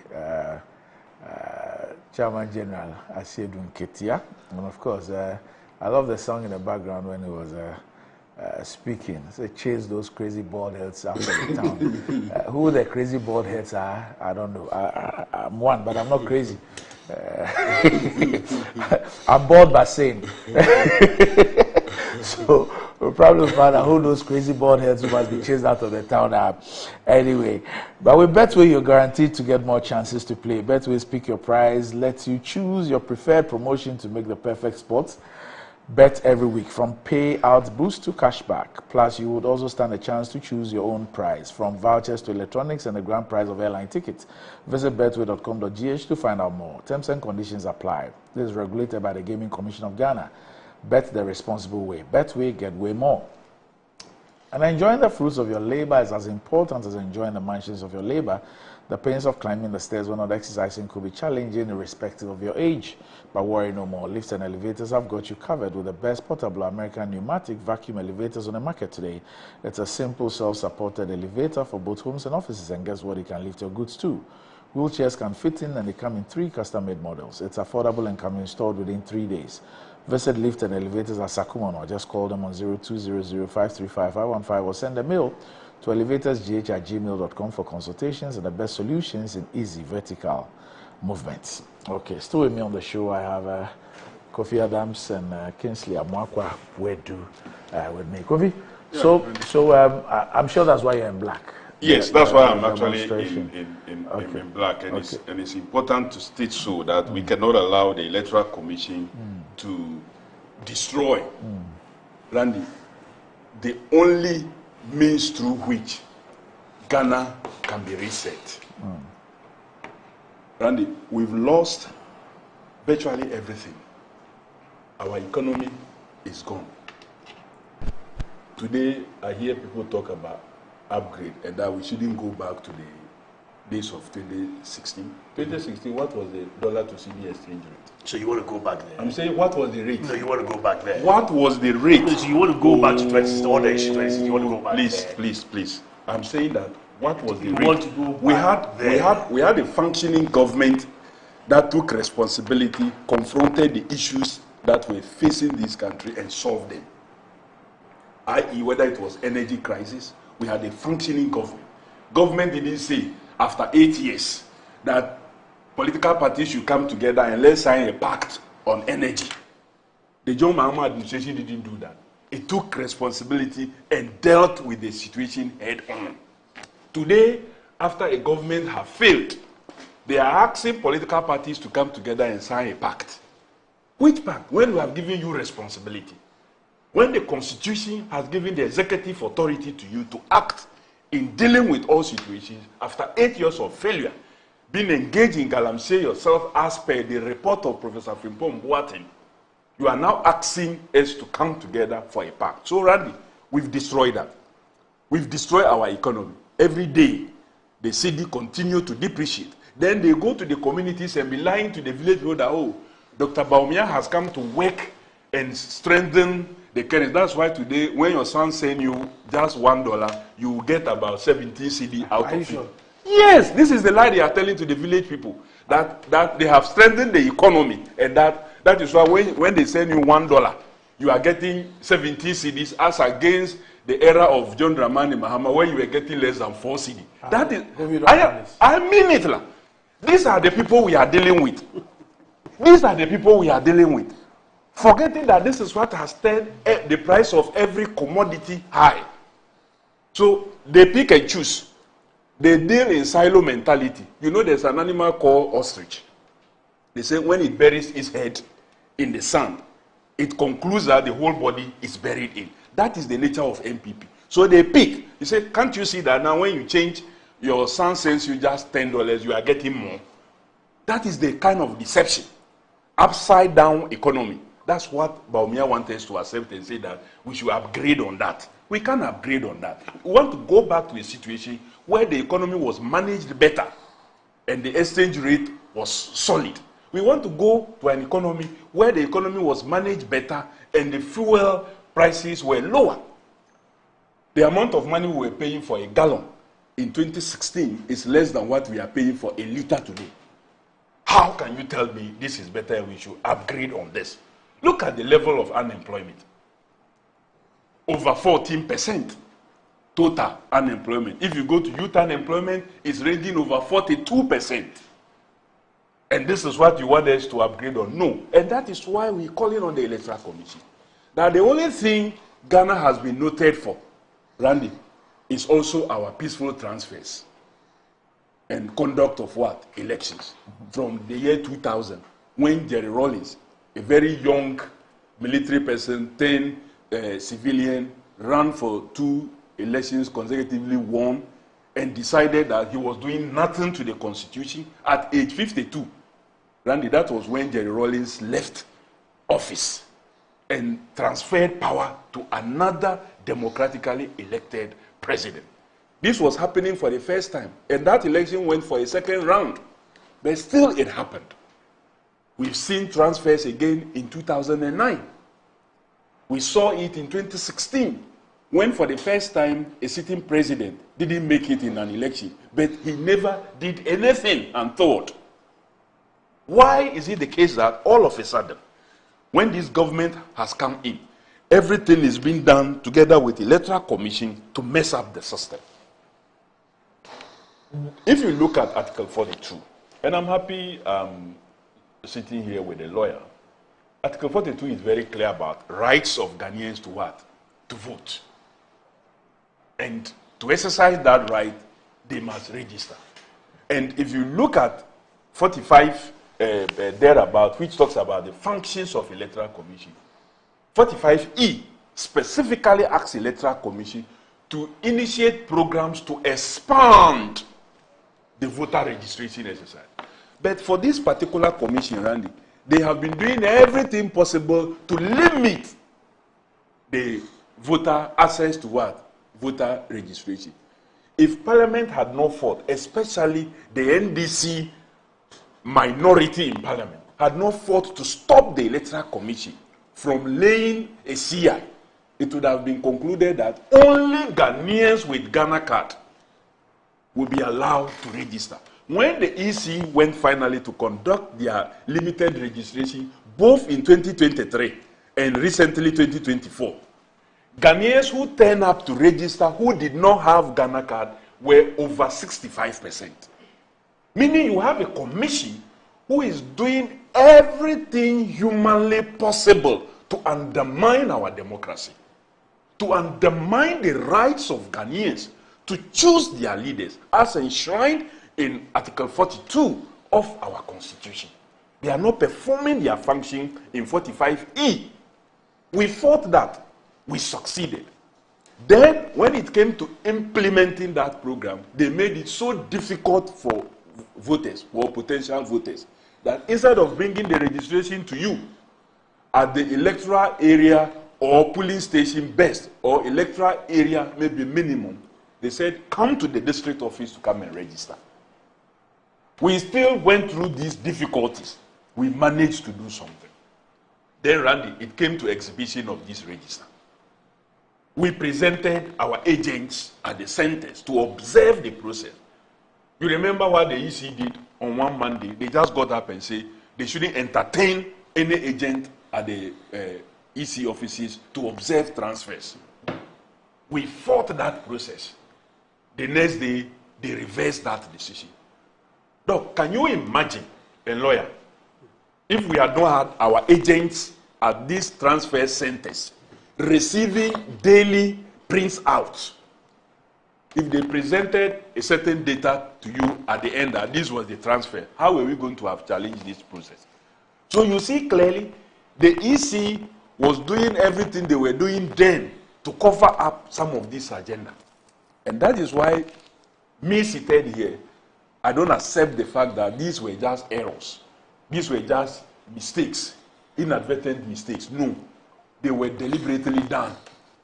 Because that is why the Electoral Commission was fighting political parties. I won't say NDC. Let me say political parties from presenting agents, because they knew that they, the commission themselves, were already representing one party. So even if that party is not there, the party is very well represented. So I can then now move on to conclude that they were fighting NDC. Now we managed, we got that reversed, and we had the daily prints out. Per the program agreed with the Electoral Commission, political parties, and I'm not going to say NDC, is supposed to receive the provisional voter register way ahead of exhibition to enable parties, one, print those copies for their constituencies and polling stations, because exhibition will be done at every polling station, because they need to verify with the data they had for 2023 and the daily prints out of the registration and transfers that were done. Randy, we took our hard drive to Electoral Commission. We waited and waited for more than 3 weeks. Then on the 19th of August, in the afternoon, we were called to come for our provisional voter register. Meanwhile, exhibition was starting on the 20th. Randy, less than 12 hours. That was where we were given a hard drive, all containing the total provisional registers for the country. But as hardworking as we have become, and as more serious that we have become as a political party, because we need to save this country. We need the NDC is that hope.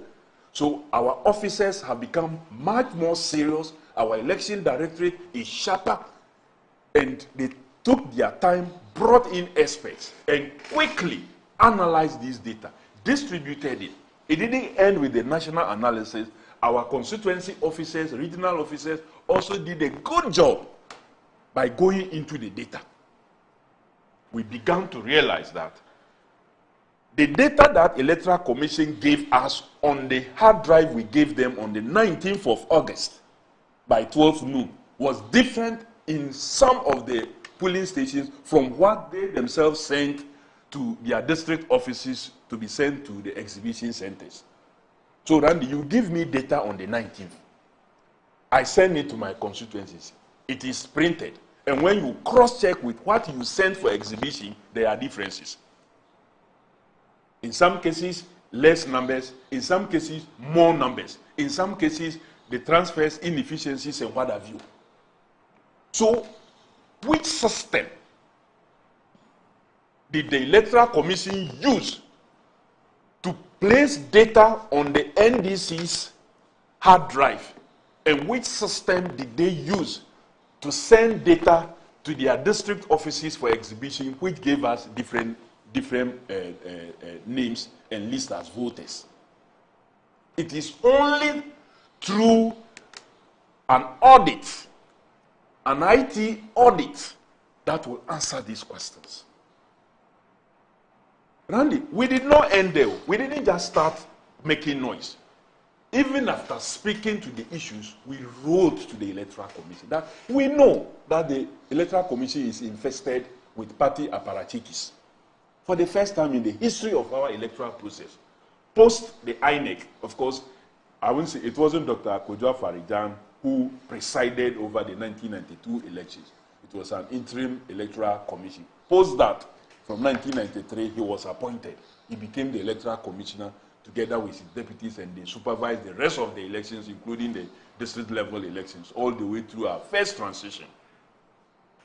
Randy, we have had a situation where known party activists have been parked at the commission. Notably, Dr. Bosman Asari, who even had the audacity to even add that the NDC is an existential threat to our democracy. And if you have a deputy chair of the Electoral Commission make this statement of your political party, how will you see such an officer? Will you see him as a fair arbiter? A political party that has won at least 16 years or have governed for 16 years of the 32 years. Meaning we have won 4 elections. And the NPP have won 4 elections. We have seen transfers of power. We did it for the first time. We are also on record to be the political party whose candidate was a president and didn't make it in an election and supervise a transition of power. For a deputy chairperson to describe such a political party as being an existential threat to our democracy, meaning that that person is not even fit to be there. But the NDC, known for its accommodating nature, even allowed that to pass.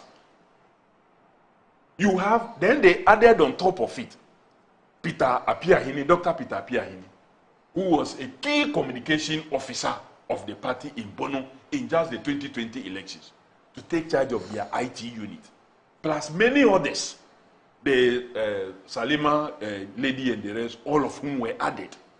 Then we begin to see a massive mismatch of data. Then you come to tell us that, oh, don't worry, we alone can do it. The person you're referring to? Yes, Apiahini. That is he performing his communication role for MPP in the Bono region on a program.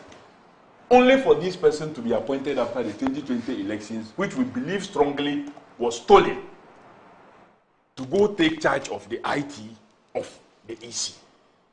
Then you have this data now being provided for you, where transfers that occurred in 2020 are now added to transfers of 2024. Where people who did not apply for transfers are being transferred by Electoral Commission themselves. What do you say to the Electoral Commission's view that, look, all the things that you speak about are the very essence why we have an exhibition, so that the exhibition will unearth these discrepancies and anomalies for them to be corrected by the EC. So really, I mean, you're just making noise about something that really is no big deal. Well, Randy, when you do exhibitions, exhibitions are for people who have their names there to go and check. When I go to go and check my name, I'm not interested in checking the previous transfers that have been added to the. I will go and check Dr. Randiabe. My name is there. Sure. My police station is correct. Then I'll go. You will not be interested in checking all these other things.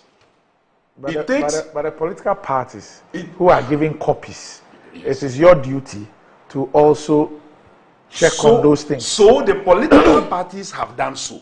And the political parties have realized that, like the Electoral Commission itself admit, for the first time, their system is such that any officer, anywhere at any level, can go into their system and transfer names without reference to anybody. Which was not the case in the past. Which was not the case in the past.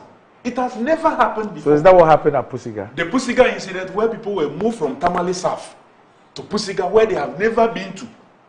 So they said their officer, their low-grade officer, according to them, just could do that. Meaning that your system is not robust as compared to what existed in the past, where not even the chair of the Electoral Commission, Dr. Kujua Farija or Charlotte Osei, could go into the system without first informing the one responsible for hosting the system and political parties.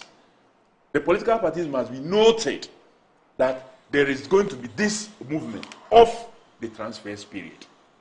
And this happened under this system. So you cannot just sit back and say that such problems will be solved by normal exhibition. There should be an audit, a technical IT audit, to know why the system allowed that, so that we can have the necessary assurances. So what is the Electoral Commission hiding? Randy, this is a phone. I say my phone is clean. It doesn't contain any information explicit or implicit in any manner. You say no. You have found that I have some information here that could detonate this studio. I said no. Now they say, okay, in that case, let an audit be done of my phone. You say, oh no, I won't allow it to be done. Clearly, it means that you are hiding something. And this comes when you have the current chair of the EC as head of IEA in 2015, October, was the one who was signing documents and putting pressure on Madame Charlotte Osei and the EC then to allow for international audit of forensic audit of the voter register. That was Guy Mensah signing the statement. Maybe she was convinced by the evidence at the time, but she is not convinced by what you have shown. So at that time, nobody provided any evidence beyond Dr. Baumia. Once again, another story, he said he did facial recognition with Togo register. We were doing biometric. Togo was doing something else. He said he found some names. Since then, since they won that election, Dr. Baumia has never come back to come and tell us anything about that register has been discarded. No. You mean in 2020? Yes. We set it aside and we've done it. And I'm saying that he never, from 2017 till 2020, he never came around to do anything, to say anything about that. But that was even discredited because finally there was a committee, there was an audit, and it came out so clear that there was no such thing. You see, the Electoral Commission has a system after every registration, what we call the deduplication. The deduplication is done with political party representation, where names that either intentionally or unintentionally repeated with images are removed. Sometimes you will see a face that you know that this one was not intentional. It was maybe IT error, where in the same polling station, the same dress, the same appearance, then the picture repeats.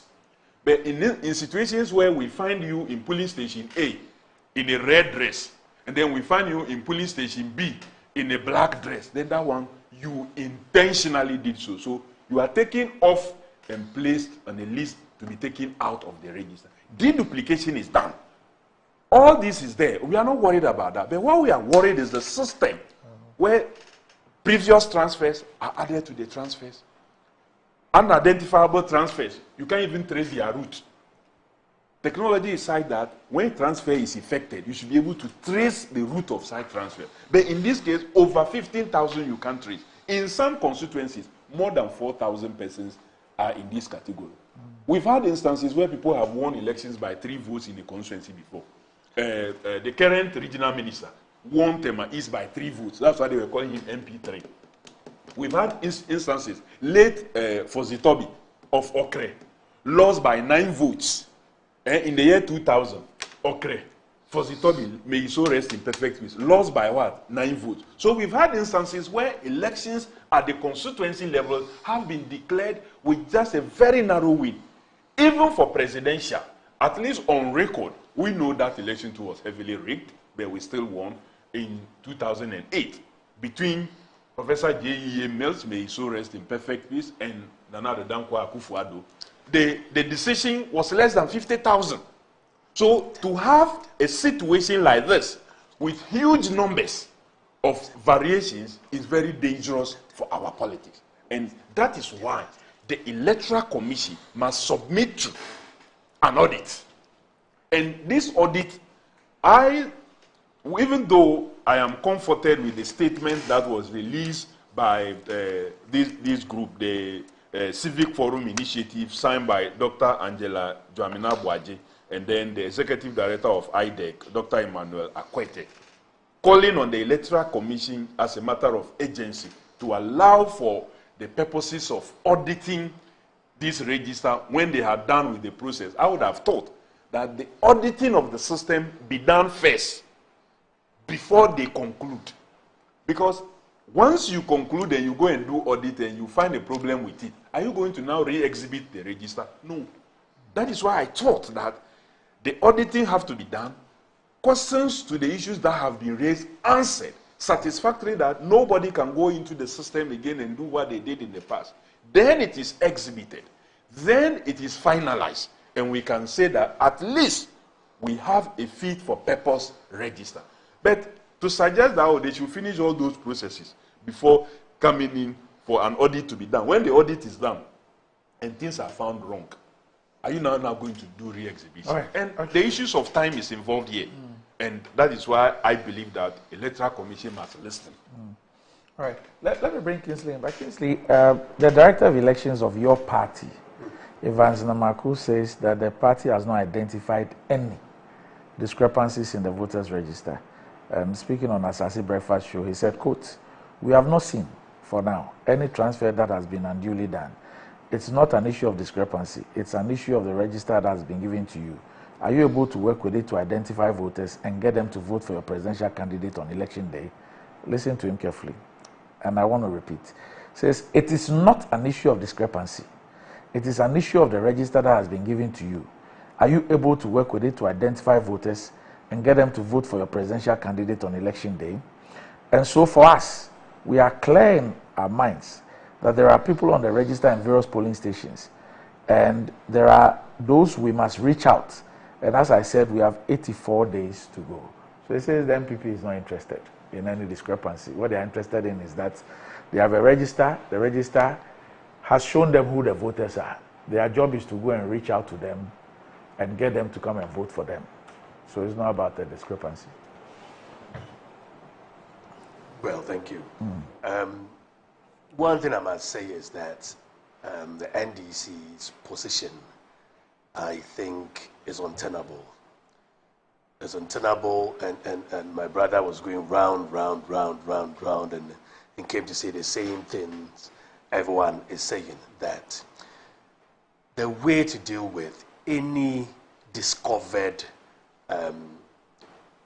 infractions in the voters register is to engage the EC. That is how you achieve results. Because if you look at the CI 91, there were mechanisms embedded in the CI that would allow you to make the corrections. Now, you asked him a question of where's the evidence.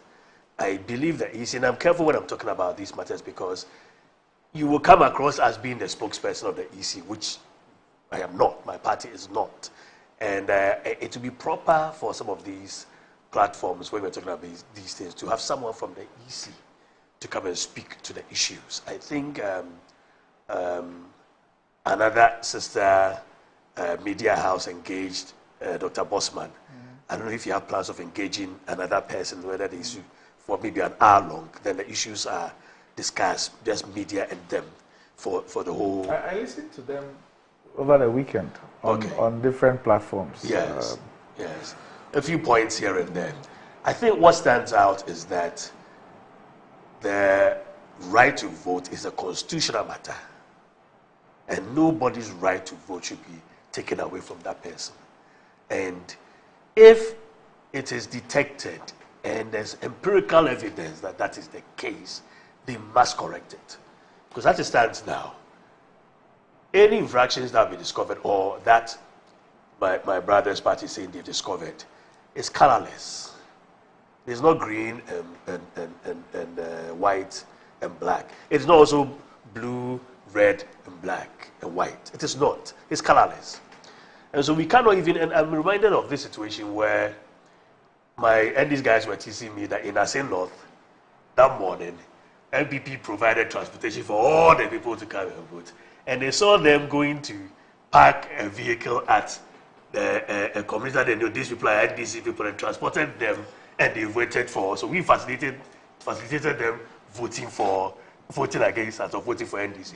So you see, when it comes to these things, you cannot tell whether this person who is potentially being disenfranchised is MPP or NDC. So if NDC has done a good job, let me put it in quotes, has done a good job in discovering things like this, I think you should bring it to the EC and then give them the chance. EC has said, from what I heard from Dr. Bosman, give them the chance. They say if you bring it within 7 days, they'll respond to it and engage you again for you to know whether it's been corrected or not. And then you can apply for the register after that, and that will be the corrected one. I think that is the way we go about things. But to now hit the streets, and my friends in NDC, they are very smart guys. Very, very smart guys.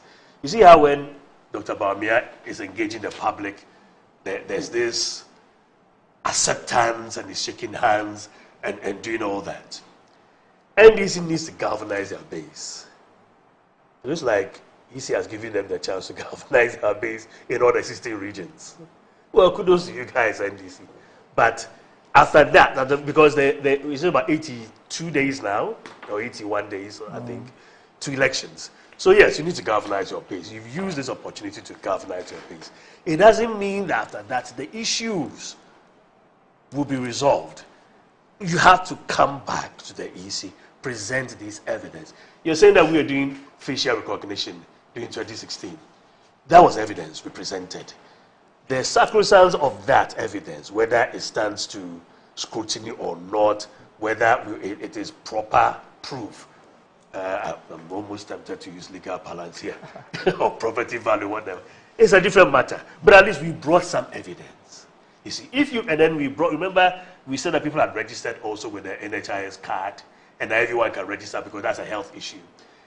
When it wasn't being resolved, we went to court. We couched it in a constitutional matter because the Supreme Court is the only court that has mandate and authority to deal with constitutional matters. Couch them in constitutional matters, you see, then you get resolution. And the earlier you do that, the better. But to hit the streets, and truth be told, NDC's Jama, let me speak Pidgin English, NDC Jama is a freak. And they are playing reggae. I'm a Bob Marley person. So is that galvanizing those crazy bald heads out of the town? And things like that. Well, you see? chase you guys out of town. And then you know what that guy was saying. Some of them are very dangerous, but and that is what we are trying to stop.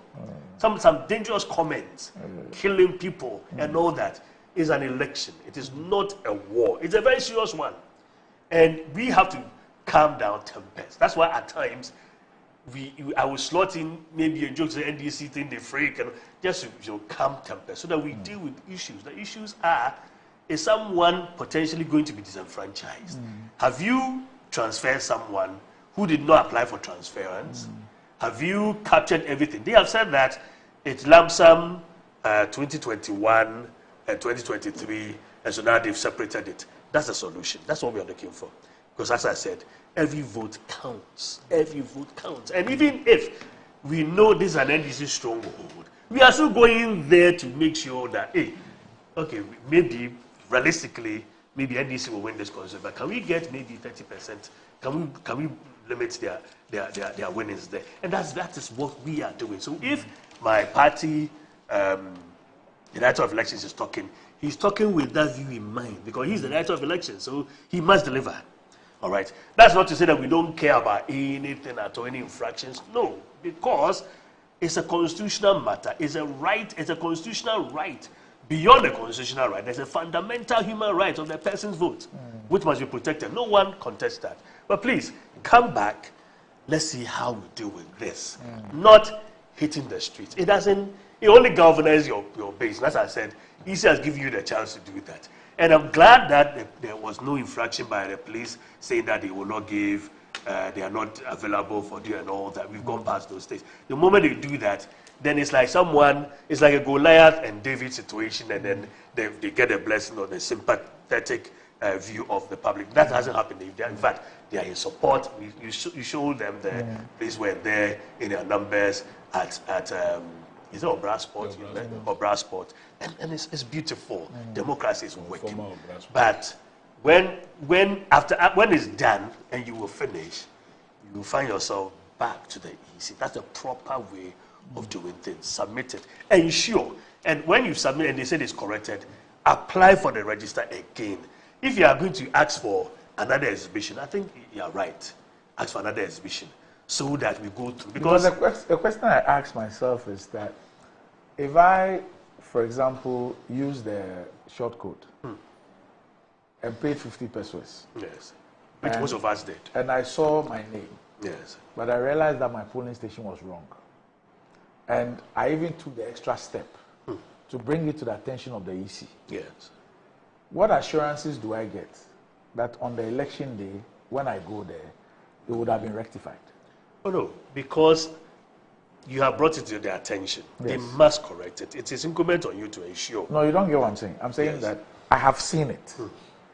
I have reported, I've taken the extra step to report it to the EC. Yes. So the EC is expected to work on it. Yes. It's the same EC that collected all my data and everything when I registered. And still sent me to a different polling station. So now that I've seen that error and I've brought it to their attention, what is my assurance that when I go there on the polling day, that error will not recur? I'm sure in CI 91, Regulation 23, it talks about what must happen during the exhibition. And as I said, an individual's right is sacrosanct to him. Yes. So he must protect it. Yes. So anything the EC does that denies that person the vote, the person has a recourse. Now, because I personally will not wait on that 7th December. You cannot call. What can you do? You cannot call for another election again when it's the person. So before then, that's what I'm saying. I'm agreeing with him that if after your corrections have done, you are calling for another exhibit, I personally, so you see, I think I'll support you. So that's why I raised that. That's why I raised I think I'll support you. So you see, lawyer. But the street thing, you have used this opportunity to galvanize your place. That's what it is, please. It's clear that we didn't just jump to the street. That's why we said. You jumped. You see, the person he gave you say you've discovered certain things. Then they ask you, submit it within 7 days. I'm saying that. We will correct it. We will sit down with you again. Like Dr. Abe, you haven't submitted like Dr. Abe asked. So in the public domain, you have mentioned some numbers. The largest of that is 243,000, isn't it? Kingsley, I'm a Ghanaian. I am a Ghanaian. Yes. The Electoral Commission says that they have all the experts. I don't want to doubt them. Yes. Okay. Then I see such errors. I hear of such errors. I see such errors. The EC is not saying that what you've been told are not. In fact, the EC itself tells us about Pusiga. Yes. Now, So Pusiga was not an NDC discovery. NDC discovered it. No, it was the NDC that spoke about it first. Okay. NDC And I'm talking about the EC's response. Yes. So EC confirms that Pusiga occurred. Yes. How many more Pusigas have not occurred? That's what I will. Can I react to just that? And then Let's hear me out. Let's hear me out. All right. So I want to ask myself: the NDCs saw this in Pusiga and raised it. The EC has confirmed that Pusiga has occurred. What about those ones that the NDC perhaps has not identified? Identified yet. Okay. Or any other party for that? Yes, has not yet identified. Yes. Or the director of elections of the NPP is telling us that, as for NPP, they haven't detected anything. They said now. He added the word now. Yes, but now I'm talking about that. Now is the period between when all the parties were giving the register till now. He says that they haven't seen anything. Okay. Even Pusiga, they haven't seen. But that is not to say that. Let me just finish. Let me just finish. Right. Now, so I hear all these things. Then the Electoral Commission holds a presser and even tells me that the Electoral Commission, 2016, they produced a register which had plants and animals. That's the EC telling me that they were capable of producing a register with plants and animals. And the person who told us today is a deputy commissioner. At that time, he was director of elections. What is the guarantee that the next time I'm not going to see plants and animals? No, maybe I'm going to see stars and something exoteric. I mean, what this is that is if you have the means of seeing something yes, exoteric with your naked yes. eyes. So what else am I not going to see? Okay. And my issue really is that I sit here and you have people sending you messages. I checked for my wife. I checked myself. We are gone here. We are gone that. We are done this. So I am looking at a potential chaotic election day. If these things are not rectified and we don't have a situation, an opportunity for people to go back and say that everything that I saw, it really has been sorted out. And don't forget that the data statistics show that we sometimes don't even get 60% of people patronizing the exhibition. Yeah. Historical data shows us that for many people, once they have registered, they got their card, and they have their card, they are done. Yeah. So the historical data even shows that you don't even have more than 60% checking for their details, so that they can even indicate that the A that you did is wrong or right. I'm sure that even in the case of Pusiga, many of the individuals who have been affected did not go check themselves. So if on election day, these people go there. I will let him finish. Listen, stop echoing what he's saying, so that it will be from him, so that I can listen to him. I say listen. No. But you are echoing everything he's saying. So no, wait. Before those who checked and saw anomalies and reported, there were some who also saw, and they perhaps didn't report. That's those who checked via their short code. I mean, if you went to the police station, obviously there is an officer there who would then take down those details. But if you checked online via the short code, and you saw an anomaly, you would have to take the extra step to now inform the EC. I am sure that most people who saw this, they perhaps didn't even know how to contact the EC, because the same short code does not give you. But you know your local EC office. So I'm saying that the same person who decided that I won't go to the EC office, the district office is perhaps far or something, I want to pay 50 pesos to check. The person checked. But you have not also given the person the opportunity to use the same short code to report an anomaly or discrepancy if detected. My point is that if you do this and the person does not have the opportunity to see the rectification of same, and they go there on polling day, election day, to go find out that their names are not there. Yes, if the person perhaps has his card, his or or a card, they might be allowed to vote. I'm saying maybe. They might be allowed to vote. If they do not have their card, what's going to happen? Because if you do not have your card, and then they go through the list, and you cannot be identified. If you can be identified on the list, then you go to the next step of biometric. But if you are not on the list at all, there's nothing like biometric. Precisely. So how do we avert all this chaos? So how we avert this chaos is what I've said, that they have a period of, the reason for the exhibition is to identify mistakes and errors. Yes. That's what we are going through. Yes. They have, and that's not me speaking on their behalf. We are now discovering the errors, reporting. If I encourage anyone who sees whether you did electronic, I did electronic, and they confirm my name, everything, and the staging. If you see any discrepancy, don't use another electronic means. Go there, ensure it's corrected. Now the question becomes, after that, how do we ensure that, because the cacophony that will happen that day is that, because there's a list, and they said the list would be 700, it was 500, 700. And at the end of the 700, if there are more than 700 persons, they create another. Imagine you go and join the queue for about 5 hours, finally gets there, your name is not there. And then you go to the other one, your name is not there. You have limited time to discover where your name is, because once your name is somewhere, you should be allowed to vote. Cacophony, chaos. Someone may give up and complain and give up.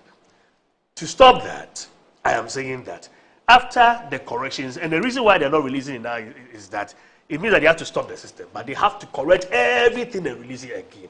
I will join my brothers in saying that there must be another exhibition. I will join you. So, in fact, if you look at the head of the, I think it's the Peace Council, he also said that after that there must be, he thinks there must be another exhibition. Because, you see, I will not sit here and say that all the people probably in my brother's constituency will not vote for me, so I won't care about how they are. These are people I'm trying to convince that, please, we are doing well in your constituency, so vote for us. And so between now, today is I think 84, 83 days, anything can happen. A week is too long in political affairs. So anything can happen. So your vote is as important as a vote I think I have connected. You see? So we have to ensure the proper thing is done.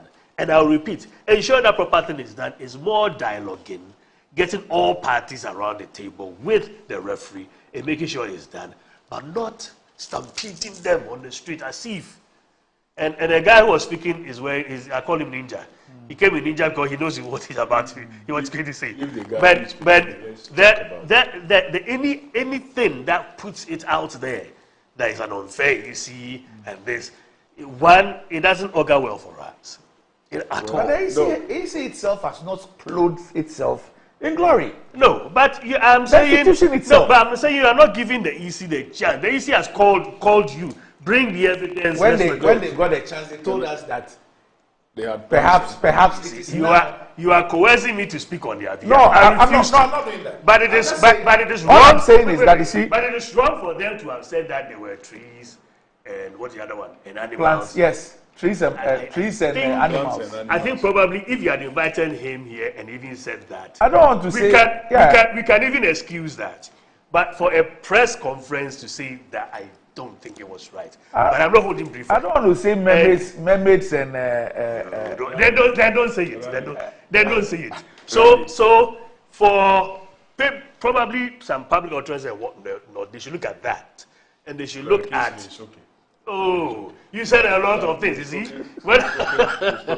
It's okay. Why? It's okay. You see, now you want to jump to run this year. You see? But let's not stand, because then it becomes a very weak EC that can be stampeded.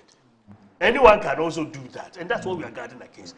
But germane concerns that are raised, bring pieces of evidence, let it be handled properly. After that, Kingsley, I will join you, Kofi. We ensure that there's and that's me, I'm not talking about me personally, and make sure that there's an exhibit, then everything is corrected, then we are happy. And we don't wait till that morning. As I said, it will be chaotic, because you join Some join it for about 6 hours. Eventually, you get there. Their name is not. It is not even if you can bring a card because it must tally with the number there, isn't it? So even if you bring your card, it will be counted as what? Lost vote or extra. It will be an extra. You see, so let's ensure that where your name is, you're voting there. And if I want to vote here, I vote. I used to vote in Hacho. I transferred it to Asin Central for reasons best known to the two of us. I transferred it there. All right. And I ensure that where I'm voting, that is where I'm voting. That is proper. If it wasn't, I would have made sure I go there and make sure, because one vote can count. It's 50% plus what? One. And 2008, when they won after the third round, what's the difference? 23,000. So every vote counts. Mr. Easy, please don't give them the chance to hit the streets again, because it only galvanizes their base, and that's what they are using this to galvanize their base, so that people will go back, energize, and go and campaign and whatnot. Right. Please do the right thing. Just one small point. You see, lawyer Kingsley quoted from the CI. That's good. But the truth of the matter is that the CI itself don't solve IT problems. The IT problems are solved through auditing it and working out to make sure that it is foolproof. The CI will state, oh, you have to exhibit, you have to do this. But if we don't audit that system to see that the system is robust, the system will not allow a situation where if you ask that your name be moved to polling station A, through the system that is not robust, your name can be shifted to polling station B. That is what we are asking for the auditing to be done. So the CI is quoting, saying, he says this, he says that, it gives them time, you must go and do this, cannot solve the problem, whether they were deliberately done or it is as a result of the poor IT system they are using. I believe that with what I'm hearing now and with their behavior, saying that they've had plants, yes, plants and animals in the past. They were doing it deliberately. Oh, that is the more reason why we need to go into the system. I think they must accept the audit. We need to go, but there's something I've seen that has disturbed me over the weekend. And it's because it's related to an issue that I've raised there for 4 years. And anytime I raise it, don't lose your cool. I normally don't like it when I lose my cool. Don't lose your cool. And I'm talking about what happened to SAL, the 4 communities. Now, what am I speaking about? I saw a letter from the Ministry of Local Government Decentralization, dated the 12th of September. And producer, please put the letter on the screen. And it's signed by the Chief Director, Amin Abdul Rahman, for the Minister. And it says the Ministry has received petitions from chiefs, traditional authorities, members of Parliament, opinion leaders, citizens, municipal and district assemblies for the creation, underline creation, for the creation, underline that because that's my problem, and elevation. I don't have a problem with elevation. I have absolutely no problem with elevation, but creation of some MDAs, of municipal and district assemblies. Following the above, the ministry has constituted an interinstitutional task team constituted to undertake field assessment of the petitions and make recommendations to the Honorable Minister. Subsequently, you are kindly informed to notify the affected MDAs herein copied to hold themselves in readiness for the field verification exercises slated from Sunday 15th to Friday 20th of September 2024. Please note that specific dates to visit MDAs are indicated in the attached itinerary. Furtherance to the above, MDAs should endeavor to accord the task team the necessary support by making available the relevant documents, maps, photographs for the successful completion of this important national assignment. Do not hesitate to contact Ms. Marian Anama, Head Decentralization Unit, for further clarification via the email has been provided. We count on your usual cooperation. Thank you. I don't know why this letter is still not up on the screen. Now, 82 days to an election. We are contemplating the creation of new districts. municipalities. 82 days to an election. We did the same thing in 2020, creating one. And then the SARS situation occurred. We go and create these things, the EC will come and tell us, so now, with 82 days, you are now going to conduct field reports, field inspections or whatever, and collect reports. And the aim is to, I don't have a problem with elevation, like I said, because the elevation really does not create the situations that will lead to the creation of new districts. And then if constituencies struggle more than one district, then they need to create a constituency.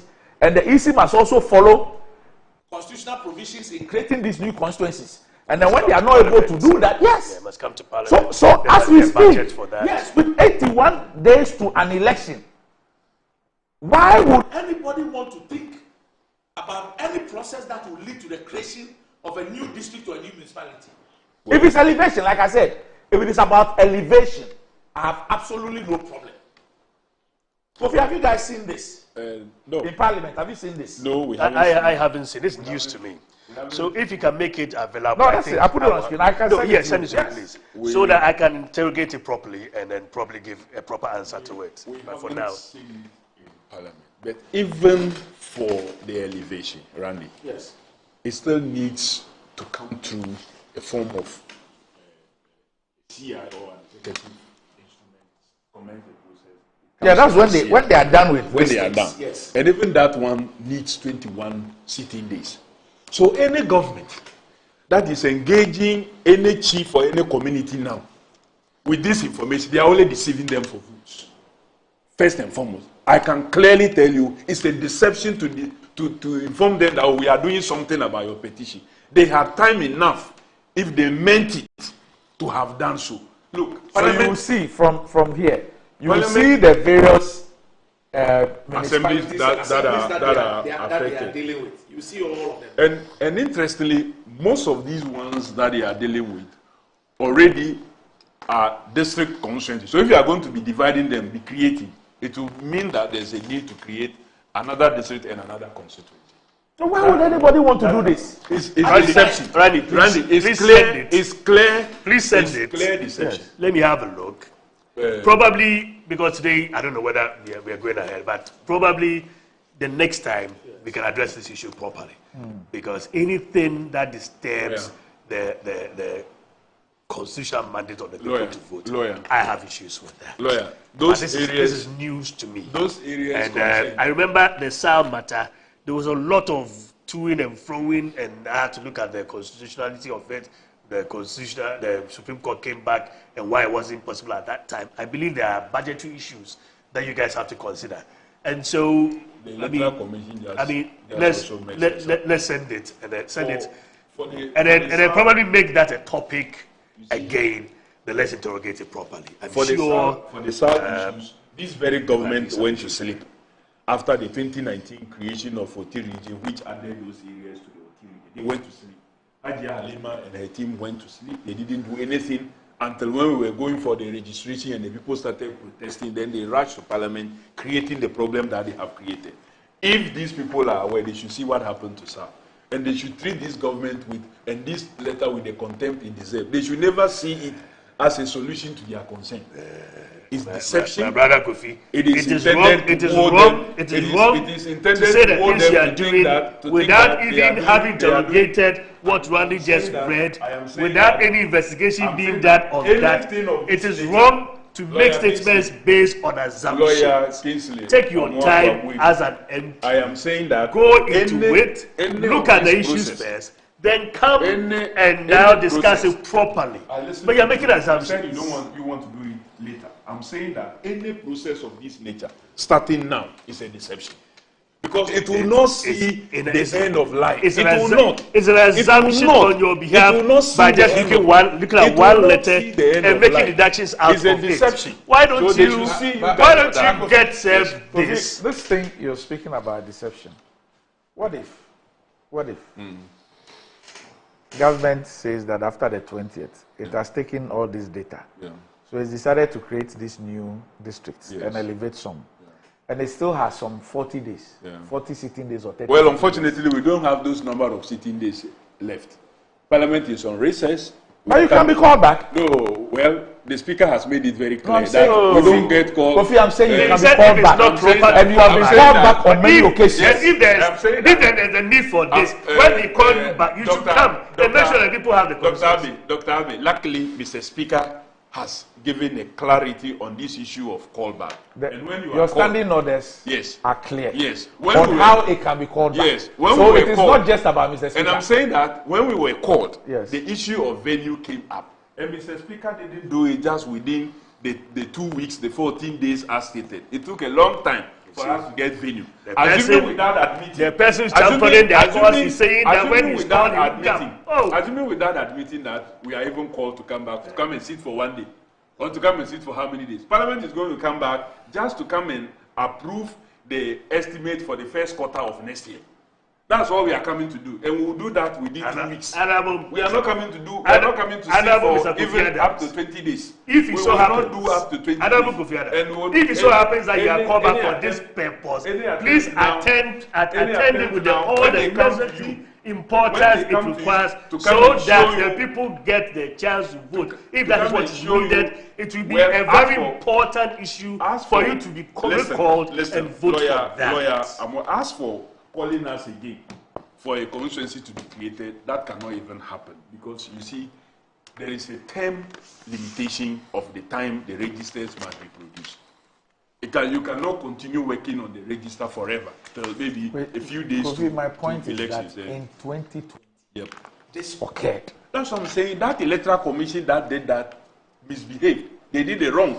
And don't forget also that that parliament had 169 MPP members, with only NDC having 106. So they had huge numbers to misbehave. Most of the mess they created was when they had that number.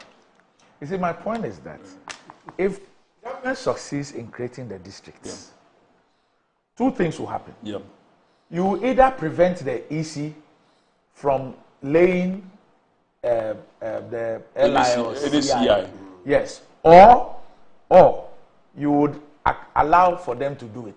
Well, and that's whichever way, it will amount to either gerrymandering or disenfranchising people. No, that's the point I'm making to you. But the point I'm also making is that even for the district to be created, they must come and lay the document in parliament. Yes. And that will not happen. That's why I'm telling the people that any letter of this that they will bring because of votes, I'm only handling one part of it. I agree with you.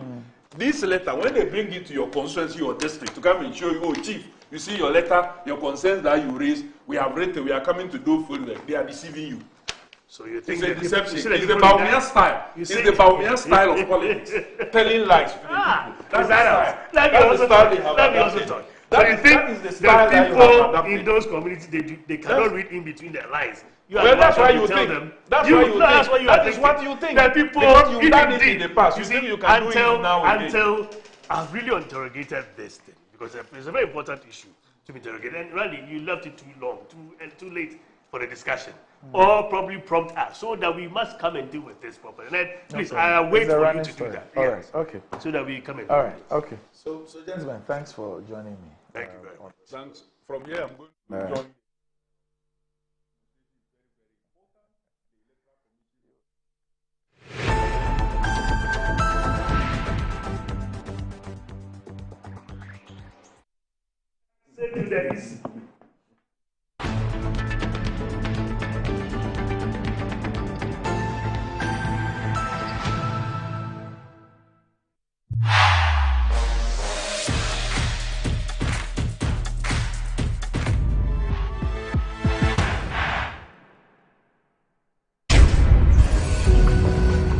Do you know someone who's making a difference in your community? someone whose selfless actions and dedication to helping others deserves recognition, then it's time to celebrate these incredible individuals on MTN Heroes of Change. It's time to nominate those selfless individuals to win 100,000 Ghana cedis and other cash prizes and be crowned MTN Hero of Change. You can also nominate a blogger or someone in the digital space and any of the media houses to win our new category of Digital Hero and Media Hero of Change. Just fill an online nomination form at mtn.com.gh or send a WhatsApp with a 1-minute video of your nominee's project on 055-141-1122. Deadline for nominations is 18th October 2024, so don't waste time. Nominate your hero now. MTN Heroes of Change. Be the change you wish to see. The luckiest. Star 712 hash. Luck is everywhere. 8K. Hey, you get an 8K. Get back packing so you have to come out. Wallahi. Hey, wait. You can put it on his tab. This is my man. Good luck. Hey, the bill ready. We have star 712. It's much more phone. I'm on dialing the magic numbers. Star 712. Now welcome to the luckiest. And now with me at home ticket. You can buy for yourself or your loved one. Mommy, tell mommy who's here. You're buying for me, right? Or who else? Oh. Let's choose buy tickets for others. Love you, boo boo. Maybe straight to option 4. Now, you need to buy tickets worth 50 Ghana to qualify. Yes, you can buy random or preferred tickets. I'm choosing random tickets. Listen, if you buy the random ticket, the system chooses a random number for you. But if you buy the preferred, you get to input your own preferred 5 digits. 5. Baby, give me your 5 numbers. And how much are we buying? Babe, look at the body and buy you. With your body, So hey, there, tread cautiously. Now follow the prompts and confirm. Now the luckiest. The luckiest is regulated by the NLA on the Caritas platform, not for persons below 18 years. T&Cs apply. Choose the perfect prize every week and stand to win your choice of exciting prizes. All to get more of what matters to you. Exclusive to Betway. Betway, get way more. Terms and conditions apply. Regulated by the Gaming Commission of Ghana. No under 18.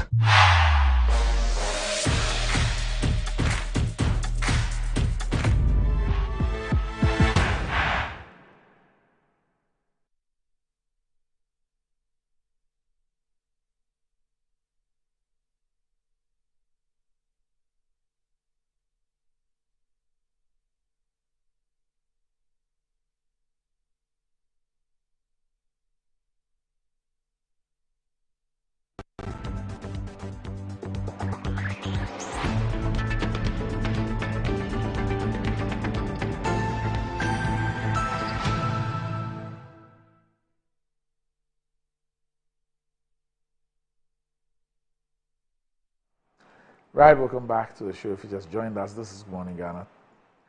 And time to check out what is trending on social media with Desi. That's what's going on. Doc, good morning. This morning, enough is enough demo is going on. I mean, as we've talked about on the show. And I'll share with you some of the things. I like our reporter. I'm so impressed. Dominic and Sapra. Yes, I'm so impressed with his reportage. He's a great guy. He's a great minister of God. So I see. I'm very impressed. I'm very impressed with his work. Okay. So Dominic will bring us all the updates from Circle with respect to this particular demo. But let's begin with a prayer as we begin the day. So please, play the pastor's prayer for me. Let's say a word of prayer to our God in heaven. We are mobile. Let them photo once I heard the word. What's in mobile? Maybe now, all your phone, phone, laptop. Once I hear me when you are going to. Yes, someone so. Number one. And the Ghana is a one, sir. Master Jumba Ghana. No money was in the answer. That the emperor is a one, sir. Chicago will be able to do that. They are catching up, Osnaniska. To be on your board, always cabinet. And the Chilean why you were done. Umay Baba, Nakaya, who beats here, every Sumana Saliaba. Amen. For bits like a Kala, Oyaku, Shia Pagu, Okitamoto, Oyaku, Shia Pagu. The service you have only been and also 1 second. At the Kana one, sir, and much my Bentu with him. That was it. Let the church shout, Amen. Okay, maybe you should have ended with a prayer. Okay, while we are going there, we'll end with that one also. But no, Still staying in the church. This is the most romantic minister of God I've seen. The Sopho can rap. He says that once in a while, if you sing, give madam. I mean, I don't mean like for the man. Let's watch the video. Look at your wife one day, call her, honey, sit down. Let me sing for you.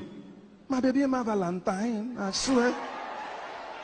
Can you then making my temperature the rise? If you leave me, I go die. Child. You want the oxygen I need to survive, I'll be honest. Your loving day, torturing me, I am so obsessed. I want to chop your nkwobi kule. When was the last time you did it? Sing for them, and she will just come. When was it? From that moment, all the wrinkles in her face will disappear. All the you see all those wrinkles, those lines on her face, all of them will just disappear. She'll just become a little baby again. When was it? Try it. Mercy can be demonstrated in different. Well, so for what's your favorite song? Is he also a Catholic priest? This one, because remember the one who sang the King Paluta song? That's this one is he issued a statement and said that he's not supposed to sing secular songs in church. Yes, in the church. Or in Nigeria is accepted. No, they in church.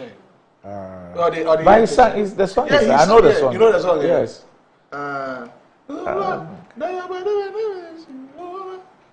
It's okay. I'll sing you later. But you were singing at your wedding. Oh yeah. So me they sing every normal. I gotta sing every time, like every morning. They say like. So, I was going to ask you, what's your favorite love song? Huh? Your favorite love song. What is a love song? Yeah. Oh, the favorite song that you say to. What is a love song? A song that professes, a love for your partner, your wife, or your husband. I don't need a song. You don't need a song. Actions speak louder than the words of my wife has favorite songs, so like she has like a playlist. Wow. So I'll play those songs for her. Okay. I'm trying to learn how to play the sax, so I can play those songs, a playlist for her. That is. Levels Day Inside. Levels Day Inside. On that note, guys, if Dr. Randy Abe was a player, this would have been a celebration. Watch the video. The power and Magunas here is up here.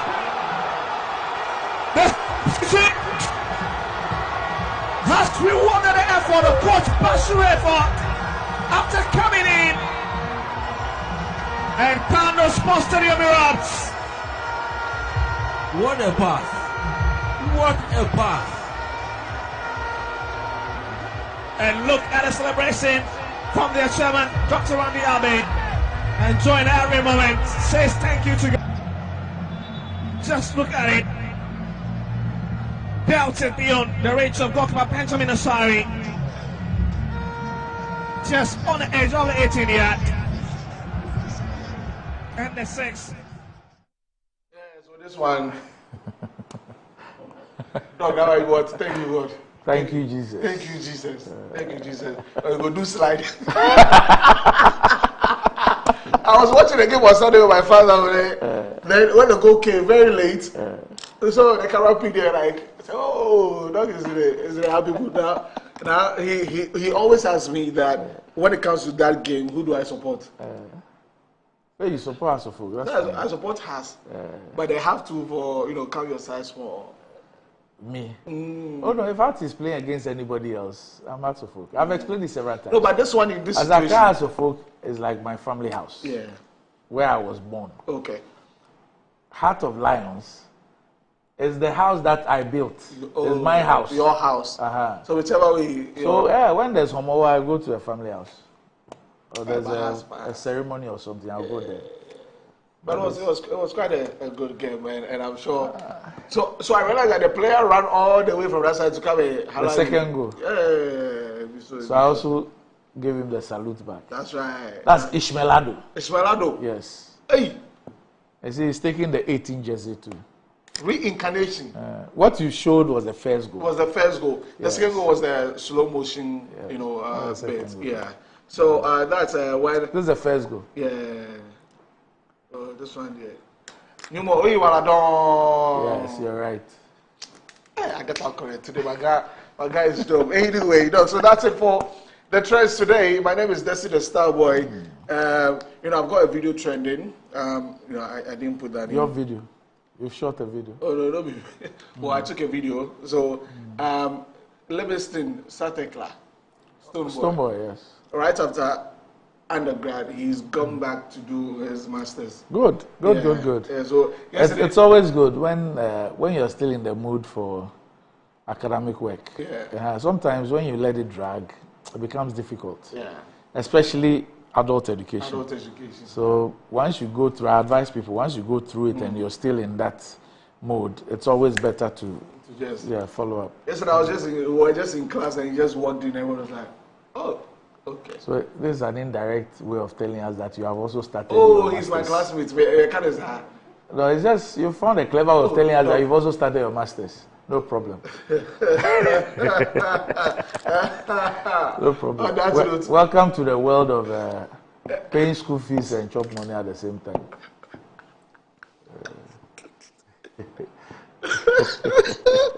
On that note, what are you reading? What are you studying? I'm in international relations and diplomacy. Okay, that's what Stoneboy is also reading. Okay, yeah. So we're in the same class. Okay. It's going to be quite an interesting class. Okay, I'm gonna ask Shatta what he thinks about that. I haven't seen him in a while. On that note, Shatta, tell me now which. Over there, I've closed. You have closed. I don't want to. Oh no, Shatta won't come after you. When he comes after you, it won't be content. People, I tell you guys, Shatta, all he's doing is commercial. Oh yeah, I mean he's creating content and making money out of it. Yeah. And you guys take it serious, like he said. That guy is just being creative. He's using you guys and your emotions. He's creating commercial content. He's making money. He knows that we'll talk about it. He's making money. At the time you guys, that's brilliant. He's just making money off all of you. Anyway, that's it for the trends today. Look, yeah. All right. So up next, Metro Sports. Belted beyond the reach of goalkeeper Benjamin Asari.